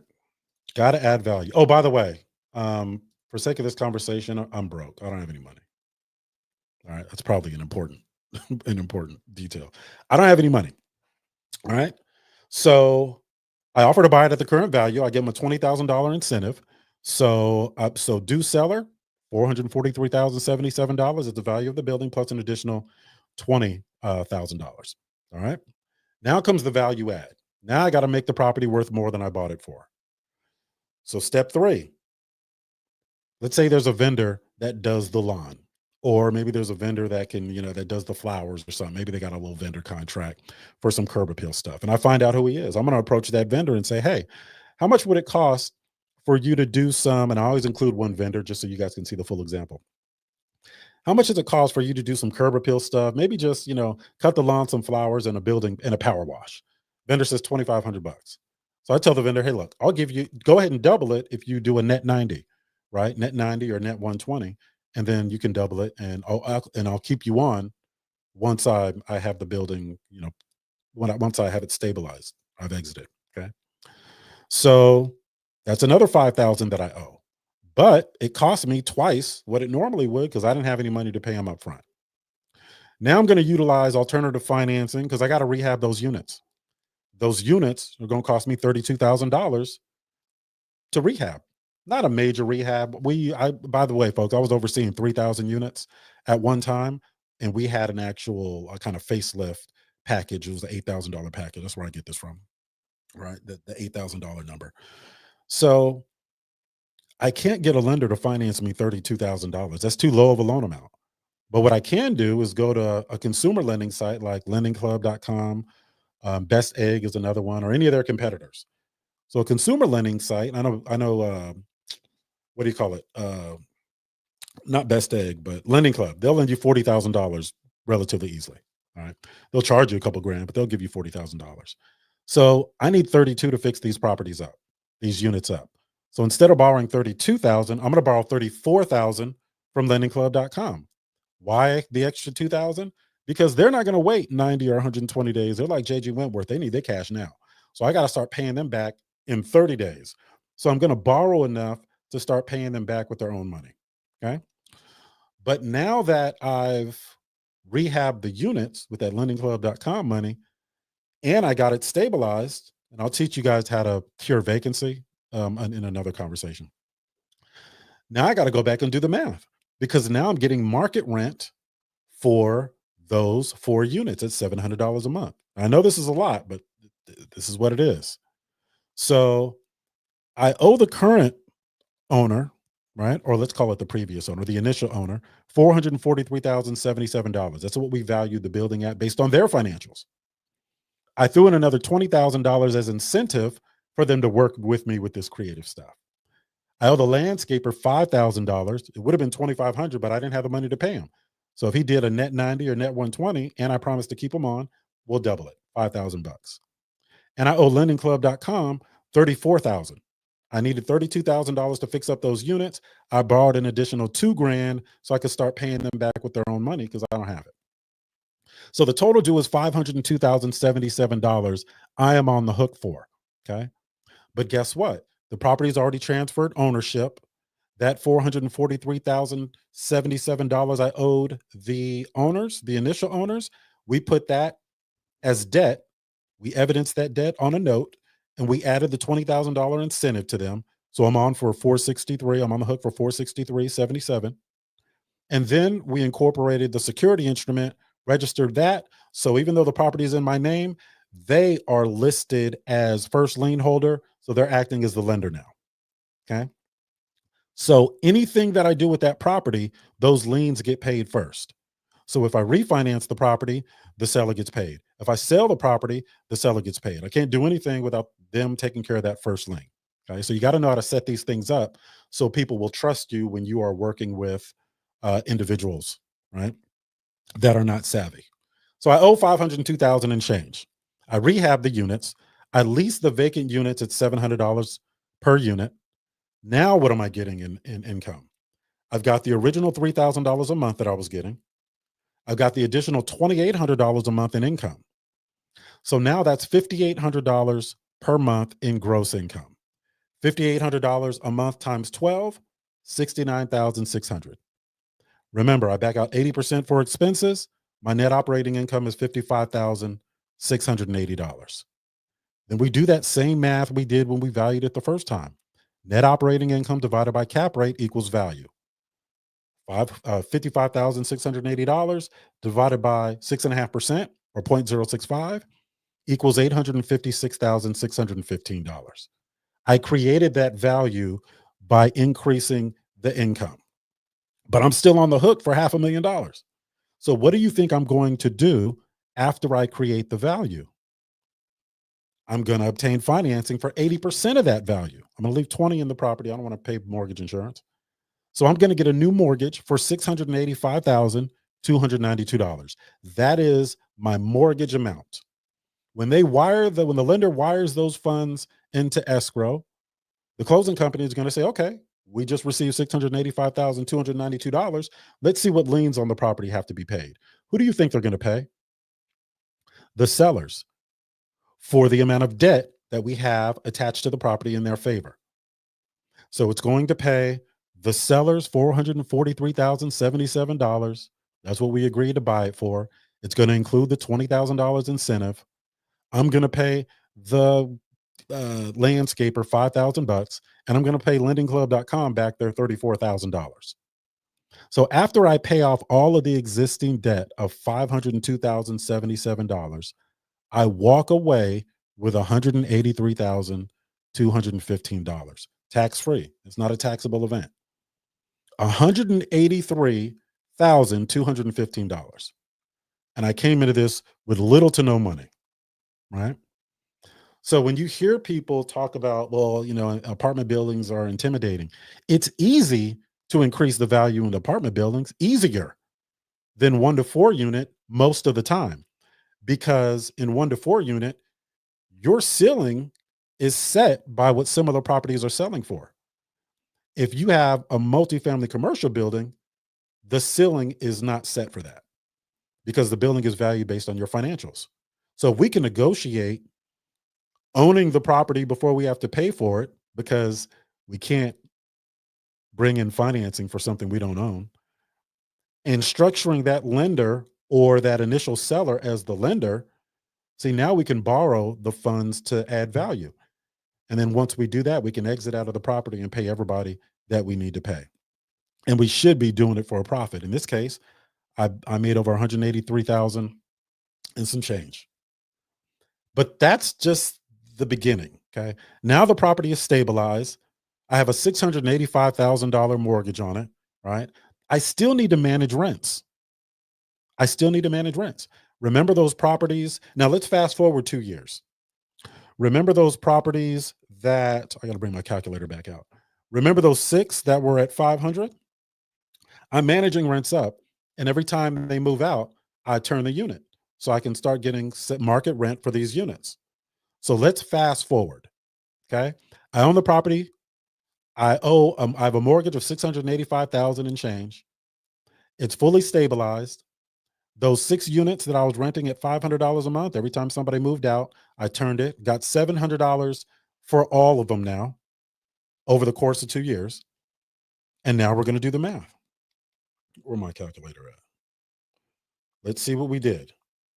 So now 7,000 times, or $700 a month times 10 units, it's $7,000 a month times 12 is $84,000. So $84,000 is our gross. Back out 20% for expenses times 0.80 gives us a net operating income of 67,200 divided by the cap rate divided by 0.065 equals 1,033,000 and change. $1,033,846 to be exact. Okay. This is 2 years later. Okay. This is 2 years later. Now I already made 183,000 when I stabilized it 2 years ago. So 2 years later, we're managing up rents. When we manage up rents, we increase the value. We should always be looking to reduce expenses. We increase the net operating income. And then in 2 years, we go back to the bank and say, hey, I'd like to do a cash out refinance for 80% of the value. The bank's going to do their due diligence, see that the value is just over $1 million, and they'll give you 80% of that. So I got $1,033,846 times 0.80. So I got a new mortgage. They'll give me a new mortgage for $827,076. Well, guess what? Once they give me that new mortgage, it automatically pays off the old mortgage. So $826,076 minus the old mortgage of $685,292 equals $141,000 left over that I can take out of that building tax free.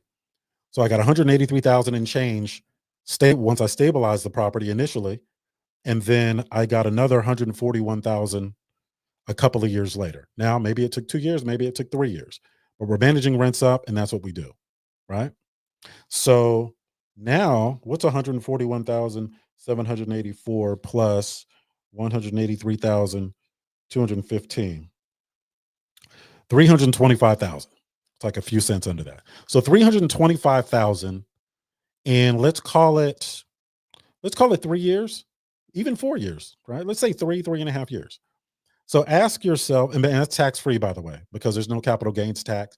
We're leveraging it, so it's not a taxable event. At least today it ain't. Right? I don't know what's going to happen when them Democrats get back in there, but 325,000. So just think to yourself, how long does it take you to make $325,000? And I did that with no capital up front. Okay. So again, I don't want you guys to get excited about that, because remember, and I always make this disclaimer because I don't want people hearing that scenario then going out and saying, hey, or signing up with us just because they want to start doing that. That's great if you want to do that, but there's a lot of things that you need to learn prior to doing that. One is, how did I find the person to be able to do that? So I have to know how to market. Okay. I have to know how to balance certain things about that transaction. Every time I do a cash out refinance, the mortgage amount goes higher. So I have to be managing rents so that I can continue to service the debt. If I manage rents too high, I can price my units out of the market and have to bring them back down and deal with the vacancy loss. So when you get into multifamily commercial, you have to be a multifamily operator too. Everybody's teaching you how to invest in multifamily commercial. Nobody's teaching you how to operate them. My corporate job was making sure that these developments were profitable. All right. So is there any, I know there's going to be some questions. Is there any questions about that? And I know that's a lot of information, but what I wanted to highlight is you can structure these deals to pay out of your exit strategy. And if you understand how multifamily commercial works, all of that can work in your favor if you know what you're doing. Okay. Now there's a lot of different ways to do this in 1 to 4 units. There's a lot of different, all the creative stuff is great, but you need to have some operating capital.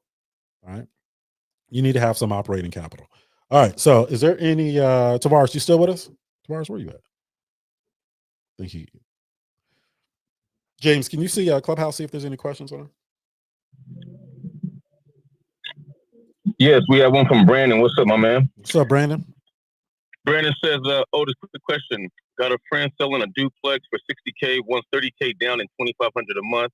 No interest duplex appraised for $90K. Rents downstairs is a one-bedroom one that rents for $750. Upstairs is a 2-bed, 1-bath, rents for $950. Would you use your own money or get a loan? Thank you, Brandon, for the question. I would get a loan. I would get a loan. So let me figure out these 4 data points. So I'm going to write down 1, 2, 3, 4.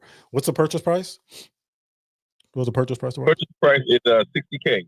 Okay, 60,000. Duplex. What's the rehab cost? I'm sorry? What's the rehab cost? He doesn't specify. He says 60K. That's what it costs. Okay. They are asking for 30 grand down. Okay.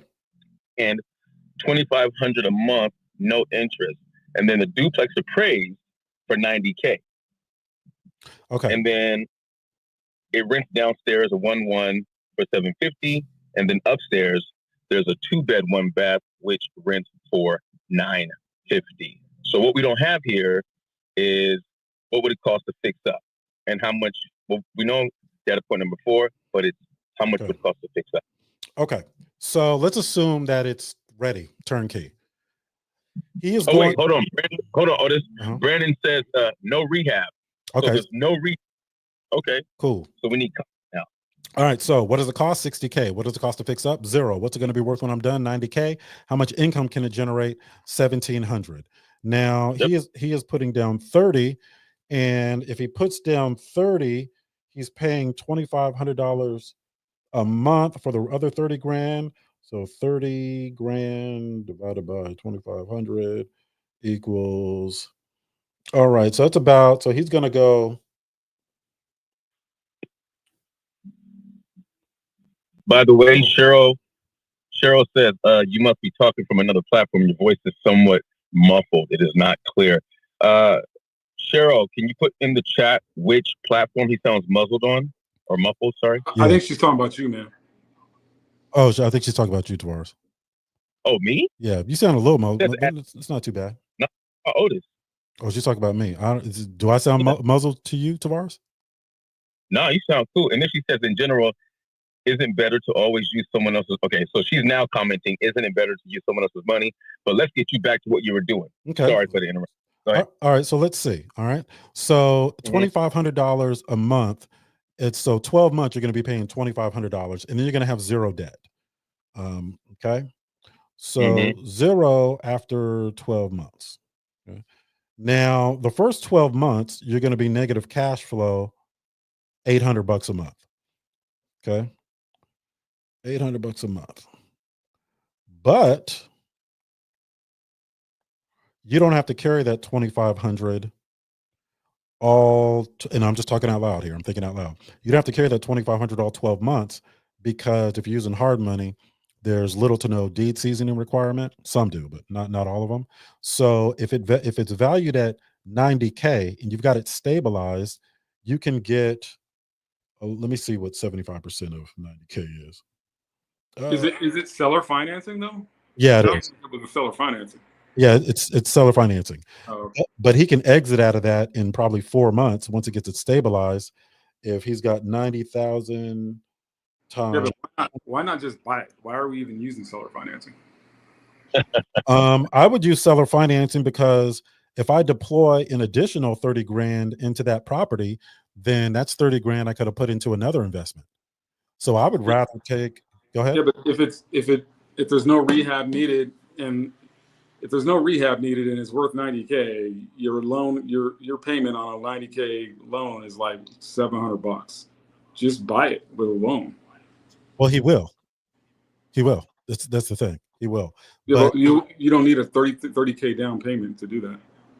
No, you don't. He doesn't. But he's asking if, based on that scenario, if it is profitable in what I do. So I'm just analyzing. Yeah. Okay. All right. What I would do. So you could just buy it outright using one of those loans, but I also didn't realize that it was no rehab. So the value add, the 90K, it has to be stabilized. So I'm assuming that that $1,700 a month is already happening. So that 90K, and there are some lenders you can get financing 75% of that 90K at 67,500. You can get a mortgage for that, but keep in mind you got points, fees, closing costs, and all that other stuff. So I don't think it's a bad deal. It's just a matter of, because it's not always as a good deal as a bad deal. There's a few things you have to consider. Is it a good deal for you? A lot of people, some investors are going to say, I don't want a negative cash flow, $800 a month for 12 months or 6 or however long it takes me to do a cash out refinance. Some investors will say, I'll do that negative cash flow. It's only for 12 months or until I refinance, maybe 4 or 5 months, and I'll take that 30 grand and go buy another cash flowing asset. So now you have 2 cash flowing assets, right? So now it really depends on, is that good enough for you? Right? I would probably try to negotiate less than 30K down. I would want to finance more of it because there's more lenders. Once you get into below $75,000 loan amounts, your lenders, the lenders availability shrinks drastically, right? There's just not as many lenders. So I would probably negotiate as little down as possible. And I would only be paying attention to, well, I would prioritize the income that the property is going to generate and what my monthly obligation is going to be on that property after I do my cash out refinance. James is right. It'll probably only cost you about $750, maybe $700. It'll cash flow $1,700. So after month 6 or after you refinance, you're cash flowing $1,000 a month or close to that. If you put a property manager in front of it, right? Between $800 and $900 a month. So I may do that, but there's so many things to consider. This may not be for everybody. This deal may not be for everybody. Some people may not have the liquidity to do that. I would look at, hey, look, let me finance everything. I'll give you $2,500 in good faith. Let me finance everything and just start right with the refinance out of it, right? Let's refinance. So you want 60,000? I'll tell you what, I'll give you 2,000. You secure it with a note and deed of trust or a note or mortgage agreement, depending on where you live. For the other 58,000, property stabilized already. If it's not, I'll get it stabilized. But once it is stabilized, then that 58,000 that I owe you is going to be attached to the property. I'll do a cash out refinance for 67,500. They're going to pay you off first. I'll keep the rest. So now I make some money out of the deal, and I don't have to see. I get really particular about deploying capital because you have to take into consideration the opportunity cost of that capital, and the opportunity cost is going to be different for everybody. The opportunity cost is the opportunity that you give up in order to execute your subject property or your subject deal, right? My opportunity cost is higher because of what I can do with $30,000. But if your knowledge isn't as savvy as it's going to be one day, then you may not have the knowledge to be able to flip that 30 grand into 100 grand or 200 grand or whatever it is. So your opportunity cost is going to be lower. So I teach people, just look at all the data and then make a data-driven decision. Does this work for you? Because there are deals that are, what's going on, Leonard? It's a contractor out in one of the best contractors I've worked with out in Missouri, folks. Leonard Richardson on Facebook. So you have to look at all the data and say, okay, does this work for you? A deal that works for you today may not work for you tomorrow, and vice versa, right? There's deals that I wouldn't even get out of bed for. But when those interest rate hikes started going up and up and again and again and again, and it was hard to exit out of properties and the cost of money was expensive, man, I went back looking. I was looking for some of them deals in the daytime with a flashlight. So it's really making a decision, but having all of the necessary information to be able to make an informed decision. A real estate investor is going to look at this and say, there's got to be an easier way to do it than 30 grand down and then finance 30 grand over 12 months. Now, is that profitable? It would still be profitable long term. It's a profitable deal for a long-term hold, right?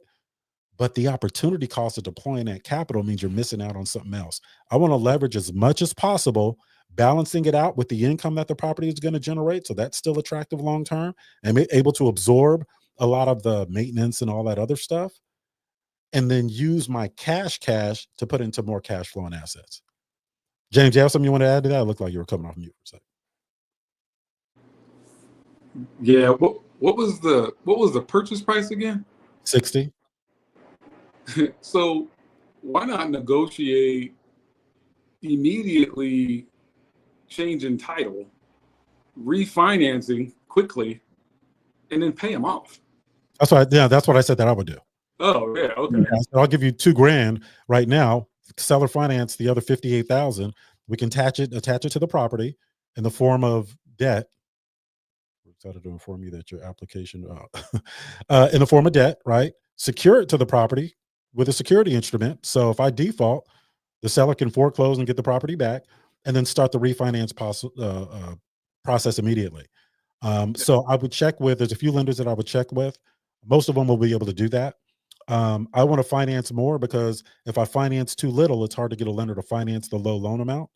So I would want to increase that and understanding what that's going to cost me per month so I can compare it to the income that the property is going to generate. And then just leverage everything, right? If they have a deed seasoning requirement, then that's fine. It's probably 90 days. Some hard money lenders, deed seasoning is only a month. Right? And I would utilize what they call, you guys have heard it before all over the internet, debt service ratio loans. By the way, these debt service ratio loans, you still got to have equity in the property or put some cash down. It's not the end all be all, right? But it's a mortgage product. But I would utilize that. And as long as I'm compliant, right, with these loans on these investment properties, if you're using asset-based lending, remember the property or the income that it generates. Okay. So we use loans where they qualify us primarily on the income that the property generates. Those lenders will say, hey, your debt service coverage ratio number is 1.25. What that means is when you convert it to a percentage, the income needs to be equal or above 125% of what it costs you to own the property. Principal, interest, taxes, and insurance. There's slight variations lender to lender, but that's the gist of what it is. So when you guys are learning how to invest in real estate, and I say this all the time, you guys got to ask yourselves, if I have a mentorship program where I mentor people, we have no end date, they stay on as long as they need until they no longer need me anymore. They're still a part of the family. We'll just do some other cool stuff like build something together or do some deals together, or whatever. Why do you guys think I'm teaching this? I've been teaching this for free for 4 years on the internet. I teach the basic stuff on, and I answer all these questions on the internet because the information alone is not enough for you to be successful. And I want people, when they do come into our real estate family, to know a few things about, one, the knowledge that I have. Two, I'm not really, that attached to money these days. I'm attached to other things that bring me fulfillment. And three, that I'm going to take them to the promised land. Right. And I need them to see a lot of these scenarios and how they play out so they can see that, oh, this stuff isn't as complicated on paper as I thought it was. All right. Now, when you actually get into your first deal, then you will really see how much you need a mentor. And if you have a mentor, it better be somebody you can get on the phone. Okay. There's been countless times where I've gotten calls Friday, 10 at night, right? And I answer the phone from my real estate family because it could be an emergency. If somebody's calling me 10 at night from my real estate family, it's an emergency. That means there's a contract somewhere about to expire, right? And they need help. If you guys don't have the support, then you might as well just throw that money down the drain. And I know all the programs, but I've been recruited by a lot of these programs, and some of you guys, people you guys see over the internet all day and all night, they can outmarket me. I'll give them that. But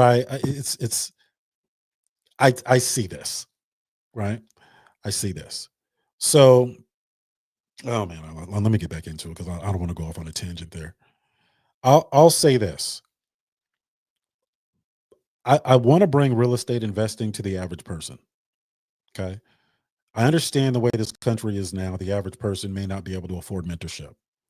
And the average person, they have just as much right to a better quality of life as the rest of us. So if they're like me, they may go out and try to execute without the knowledge. Okay. Because they don't understand how detrimental that can be to their financial future. But I do. So there's certain things that I'll always give away for free. One is you got to be able to determine whether a deal is good enough or not. Right. That's the 4 data points. Right. There's a free download. You can get it from our website. There's a million ways to get it. Okay. So at least with that, when they leave me, even if I never see that person again, I know that they're going to protect themselves, because answering those 4 questions forces you to do enough underwriting to where you're not going to get yourself into trouble. Amen. Amen. All right. What's up, Eric Armstrong? Old school real estate family right there. I think that's YouTube over there. Shout out to Eric Armstrong. Man, you gotta get, I ain't seen you in a minute, man. We gotta we gotta connect. So I mentor about 350 people, and some are off and running, right? Like some don't need me anymore. They'll still tap in, to say hello and all that other stuff, but a lot of them are off and running. I think we've got everybody from 1 door to almost 30 doors. And some of these folks are really killing it. Like they're talking about getting vertically integrated, uh, buying construction companies to vertically integrate their business. And I'm like, some folks I'm actually coaching, not the one I just mentioned, but I'm actually coaching on the business side to vertically integrate and incorporate more revenue streams into their business. But I tell you, man, look, the people that are successful are the ones willing to execute. That is a common denominator. The folks willing to execute. Remember, what was the name of the brother that was like 2 weeks in? He was like, I got 2 deals. And they were both creative finance. And I got really, really nervous because I was like, wait a minute, man, slow down, man. You barely made it past orientation. Emeka. His brother was sharp, man. And Amika, yeah. He came in 2 weeks into our real estate family. And what we do is we'll take 7 to 8 weeks, and we'll have 1 topic each week that you can come Tuesday and Wednesday for the residential, and you can come Thursday for the multifamily. We try to keep the topics similar, so if you can't make it Tuesday, you can come Wednesday and vice versa. And we also have weekly meetings, weekly roundups, just to give people some added support. So the people that don't have one-on-ones with me, they can come get some clarification. I ask people if there's any lessons they want us to focus more on. Is there anything that they see as a challenge? Because it's my job to make sure that there's no challenges on the knowledge side. So this brother came in about a week. He was in 2 weeks, and he called me with this deal, and it was a complicated deal. Like there was seller financing. It was like all of these band-aids on this deal to put this thing together. And he called me every day. Okay, this is going on. Okay, I called them and they said this. And this brother, now I will say this. And part of the reason we don't really broadcast people's wins, and James and I have gone back and forth on this. He's told me you need to post people's wins so people can see, how well people are doing in the program and all that. And I shy away from that because I don't want to create a false narrative. I don't equate success with somebody getting their first deal. I just don't. You getting your first deal is not going to take you to the promised land. You not getting your first deal because you were able to rule out 20 bad ones, that is the knowledge that is going to keep you out of bankruptcy. So I let people kind of talk good about me behind my back. That's the marketing. That's all the marketing that, we really do. But this brother here had a much higher risk tolerance than some of the other people in our program. We have people in our program that are in their 70s, right? So he was able to do that and execute because if something went bad, he could recover. Okay. So, but he was willing to execute. Most people just aren't willing to execute. A lot of you guys have ideas and never executed, right? As soon as we get the thought, we need to move right now. As soon as we get the thought, whether you're thinking of coming out with a new product or a new service, and figure it out along the way. And before you lift the veil and present it to the masses, right? If that's the direction you're going, obviously fine tune it and do what you need to do, but do something, right? Do something. All right. I don't know why. I don't know what's going on with MailChimp because I just saw an invite go out right now and it was supposed to go out at 9:00. So shout out to the people at MailChimp. I'd like a refund for this month's fee. You guys that are looking at coming to our live event, if you want more information about our live event in Washington, D.C., July 26th, reach out to me. We haven't started publicizing it yet, but I can send you the agenda and what we're going over. Again, when we do these events, the goal is to under promise and over deliver. And we do some workshop style stuff and make sure that you can leave there with some tools, some stuff that you can take with you, download or digital stuff, and a plan to be able to at least get a lot further than you would have had you not been at the event. So that is going to be our in-person event, July 26th. And we have an event on this month, March 22nd. So if you guys reach out to we me, actually have, go ahead, T. sorry, we have one more question actually in the chat from Yes. Joaquin Morales. Question: a tax foreclosure auction is in 4 days. The client can't get a homestead payment plan or afford an attorney. Would you pay for one?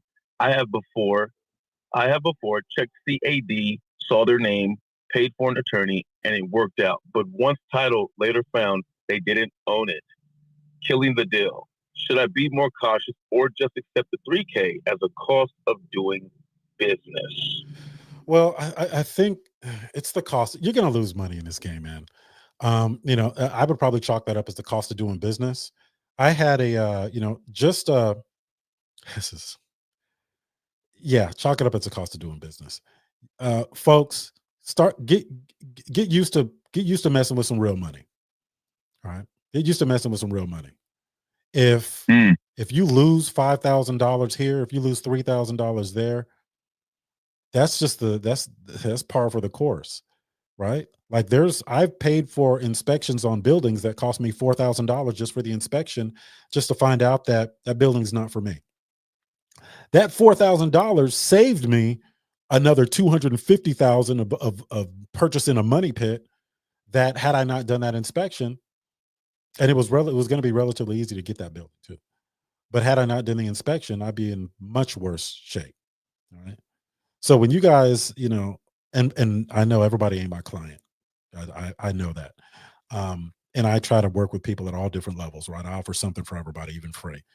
But if you don't understand how inexpensive it is to get in our program and you want to be a real estate investor and you're on the fence, don't even get into real estate investing. Don't. Our entry point is like $5,000 and you're with me for life. If you think that's a lot of money, don't get into real estate investing. Don't go get another mentor or go somewhere else. Just don't do it at all. Because there's nowhere, it costs too much for companies to give you the amount of support that we give you. That's why they don't do it. It's not profitable. Trust me, I know. I got friends that do that stuff and they got boats. They asked me, well, I don't have a boat. I was like, well, how y'all getting boats over here? Oh, okay. I see what y'all doing.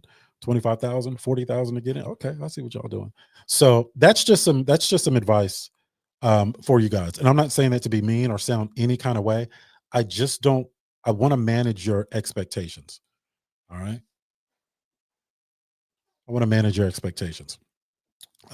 Real estate costs, PropStream costs, rentometer.com costs, a landing page costs.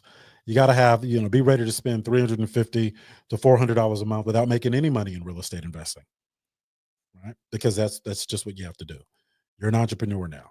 And don't just quit your job to jump into real estate investing. Leave your job when you're making so much money in real estate investing. It costs you money to be at your job. I liked my job when I was in corporate. I really did like it. And if it wasn't, if there was, certain leadership didn't leave, I probably would have stayed. Even though the culture was pretty tough, it was what it was, but I genuinely liked it.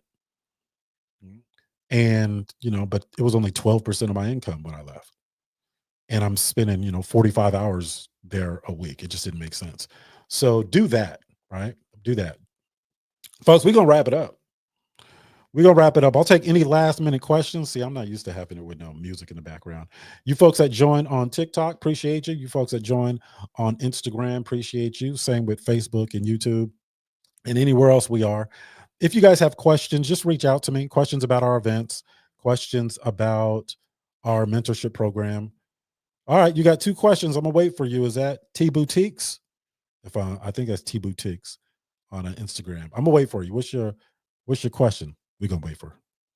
They type in, so we gonna wait. Did my TV go off in the background? That's how I know I've been too long. because we went over because my screensaver popped up. What does it say? Check device power. All right. Is it okay? All right. She says, or he says, I can't tell. Is it good to be licensed? I'm studying now. I'm licensed in California and I'm licensed in Georgia. I have not used my real estate license once as a real estate investor. And I just don't, because you're only licensed in one state. And you better know how to invest in any market all over the country. Right. So I'm licensed in California. I'm licensed in Georgia. Even though I have a broker's license in Georgia. Oh, I got to renew it. Even though I got a broker's license in Georgia, I still don't list my own properties there. It's just not worth the time.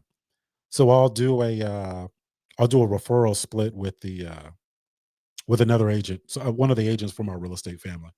We try to keep everything, in the family. Is there an advantage to having your license? Yeah, it's another revenue stream. I know that, when things get bad, all right, I can always go back to, I can be a commercial broker out here. Average commercial deal out here is almost $3.5 million.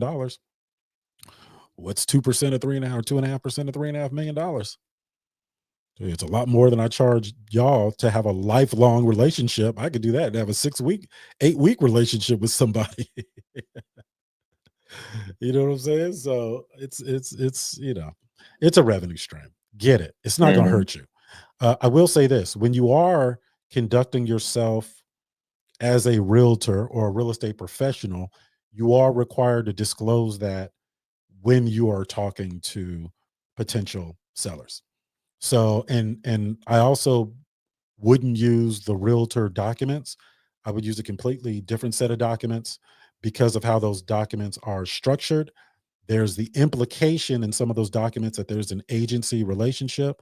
Again, now they can argue it out in court, what's what, but just be careful about doing that. Also, if you're an agent and you're out investing in real estate and you make money from real estate, then that money has to go to your broker, possibly.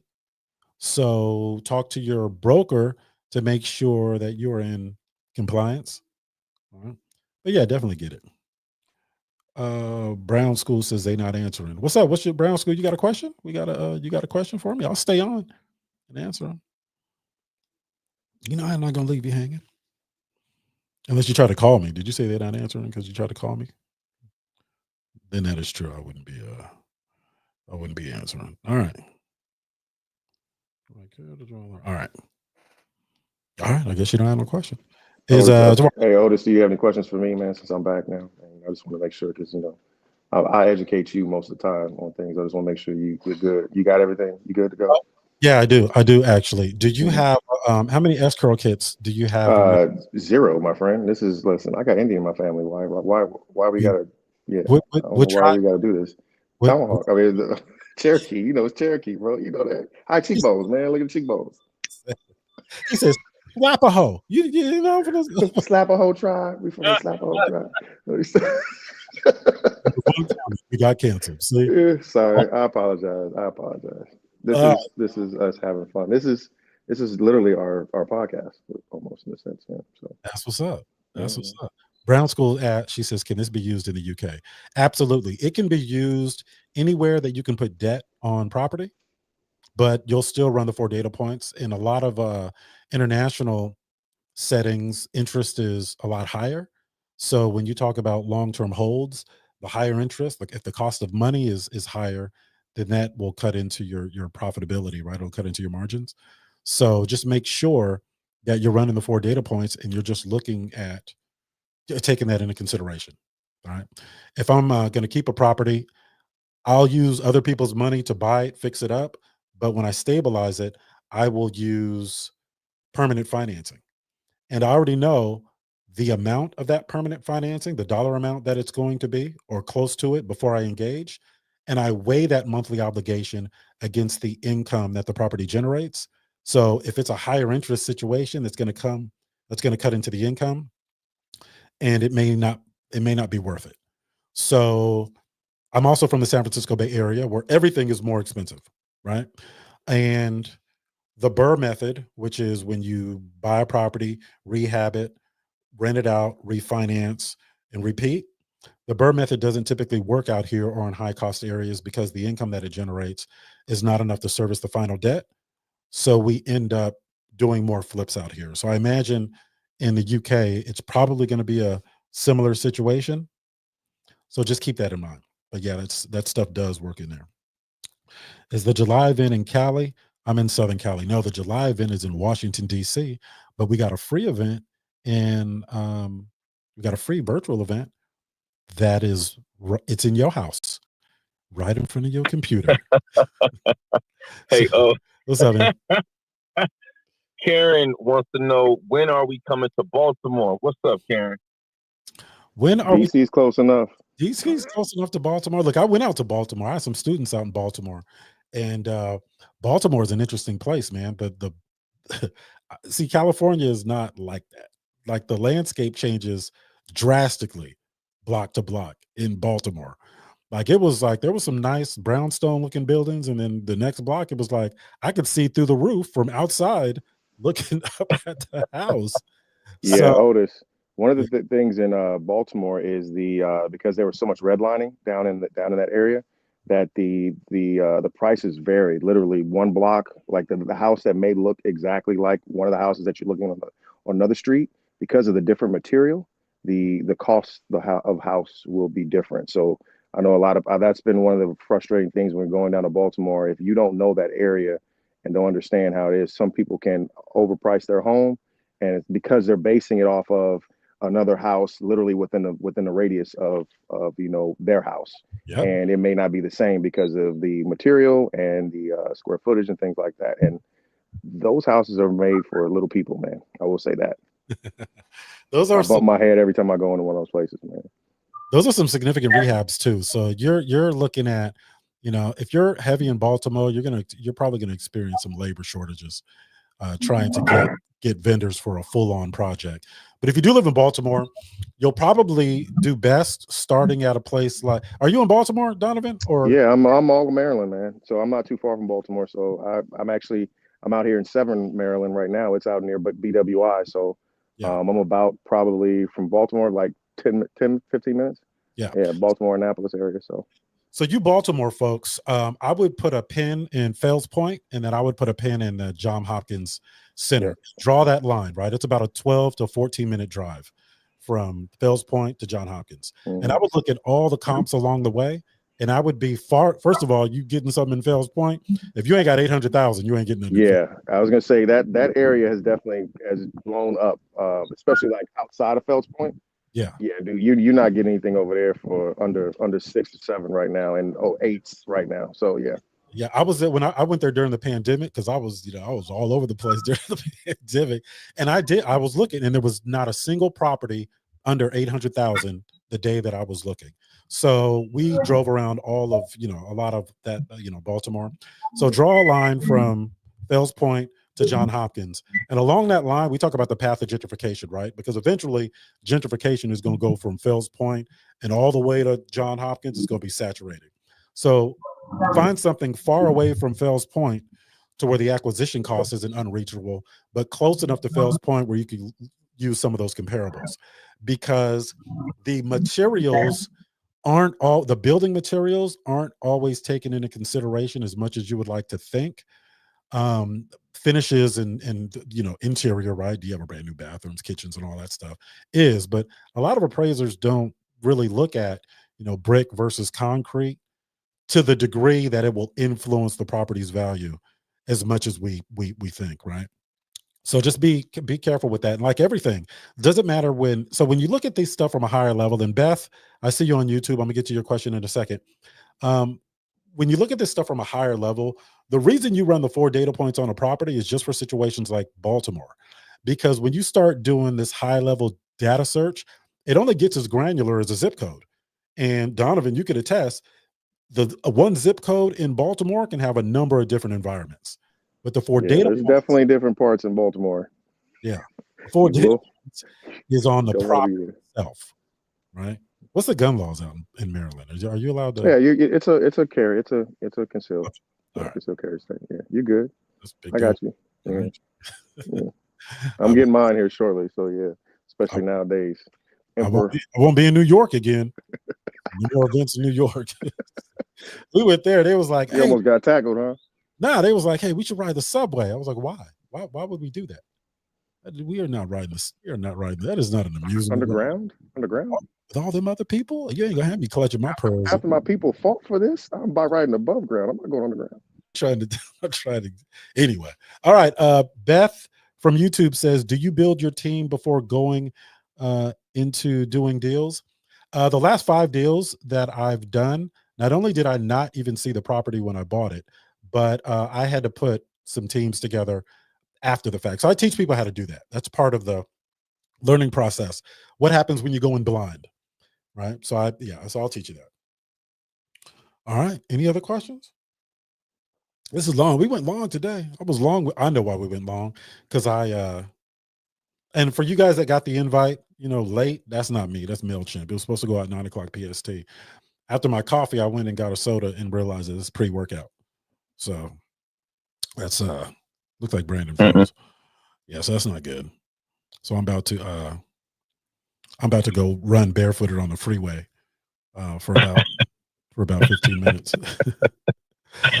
All right, Jeremiah said, "Quit that Chicago. Go and book that next event in the Chi." We are going to book one in Chicago.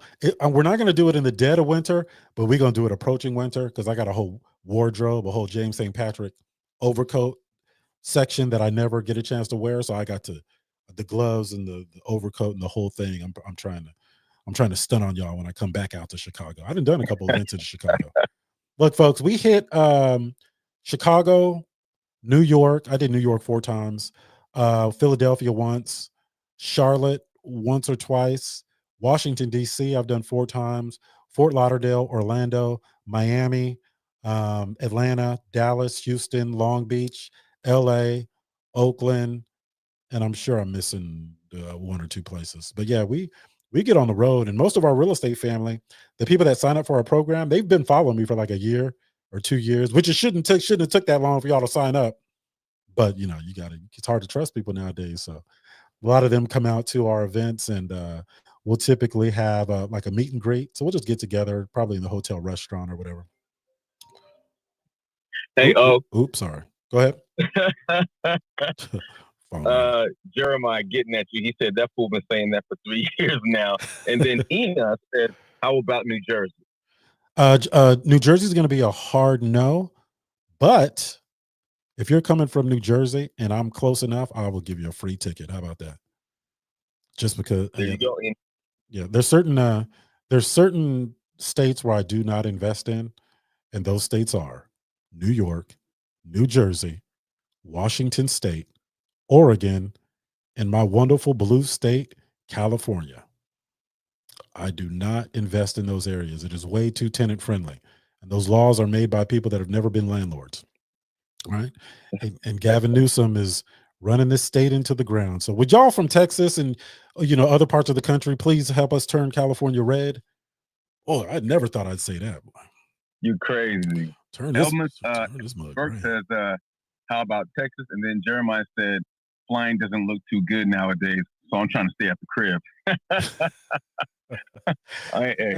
Folks, don't listen to social media. Look, the amount of plane crashes is actually down significantly this year. It's just there's a magnifying glass on every incident now. So don't worry about it. Spoken like someone who doesn't fly, does not fly planes. Yeah, no, it is what it is. Look, when it's your time to go, it's your time to go. We all only got so many minutes left on this planet. So I suggest people get it together and start planning for their financial future, man. Do something. All right, do something. Any more what's up, Philandis? I see you on Clubhouse, brother. Karen, did you have a question? How you doing, Karen Scroggins? I knew that was you. All right, folks. We got to wrap it up. You guys can go to 4datapoints.com, the number 4DATAPOINTS. Schedule a call if you're looking for mentorship. You're looking for somebody that's going to rock with you until you get it, right? Not a course you go through. It irks me when people call. I don't do courses. I have a professional relationship with people that engage my services That relationship does not end until they say it ends, until they no longer need me. All right. So we create real estate investors, and I put my money where my mouth is. All right. The longer it takes me, the more it costs me. So I got y'all. I wish I had some outgoing music, but I guess we done. That being said, YouTube, thank you. Instagram, thank you. LinkedIn. Is anybody? I don't think anybody watches this on LinkedIn. Probably some of my old coworkers. Like, that's what he was doing when he was. That's what he was doing. Hey, Dwight is asking, is there a class tonight? No. Oh shoot. Sorry. Hold on. Sorry. So there's no class tonight. So there's no class this week. All the classes are starting over next week. So I'm taking this week. We did our weekly roundup yesterday, but I'm taking this week to do the new class schedule. I may incorporate some new stuff. And by the way, everybody in our real estate family, I don't care if they started with me 3 years ago and they went through all our classes. They can always come back and get the new classes. It doesn't cost them anything because things change over time, right? Tax laws change, the rules change, and I want to make sure that our real estate family is taken care of. So it doesn't matter how long ago you came and left, you can always come back and get educated with the new stuff, get any new lessons that I have. Yeah, so it's all good. This is faux life. Sorry, I was thinking of Tupac. All right, folks, we are out. I'm ending live video on Instagram. Thank you, folks. I am ending live everywhere else on except you, Clubhouse. Let me end this, and I was going to play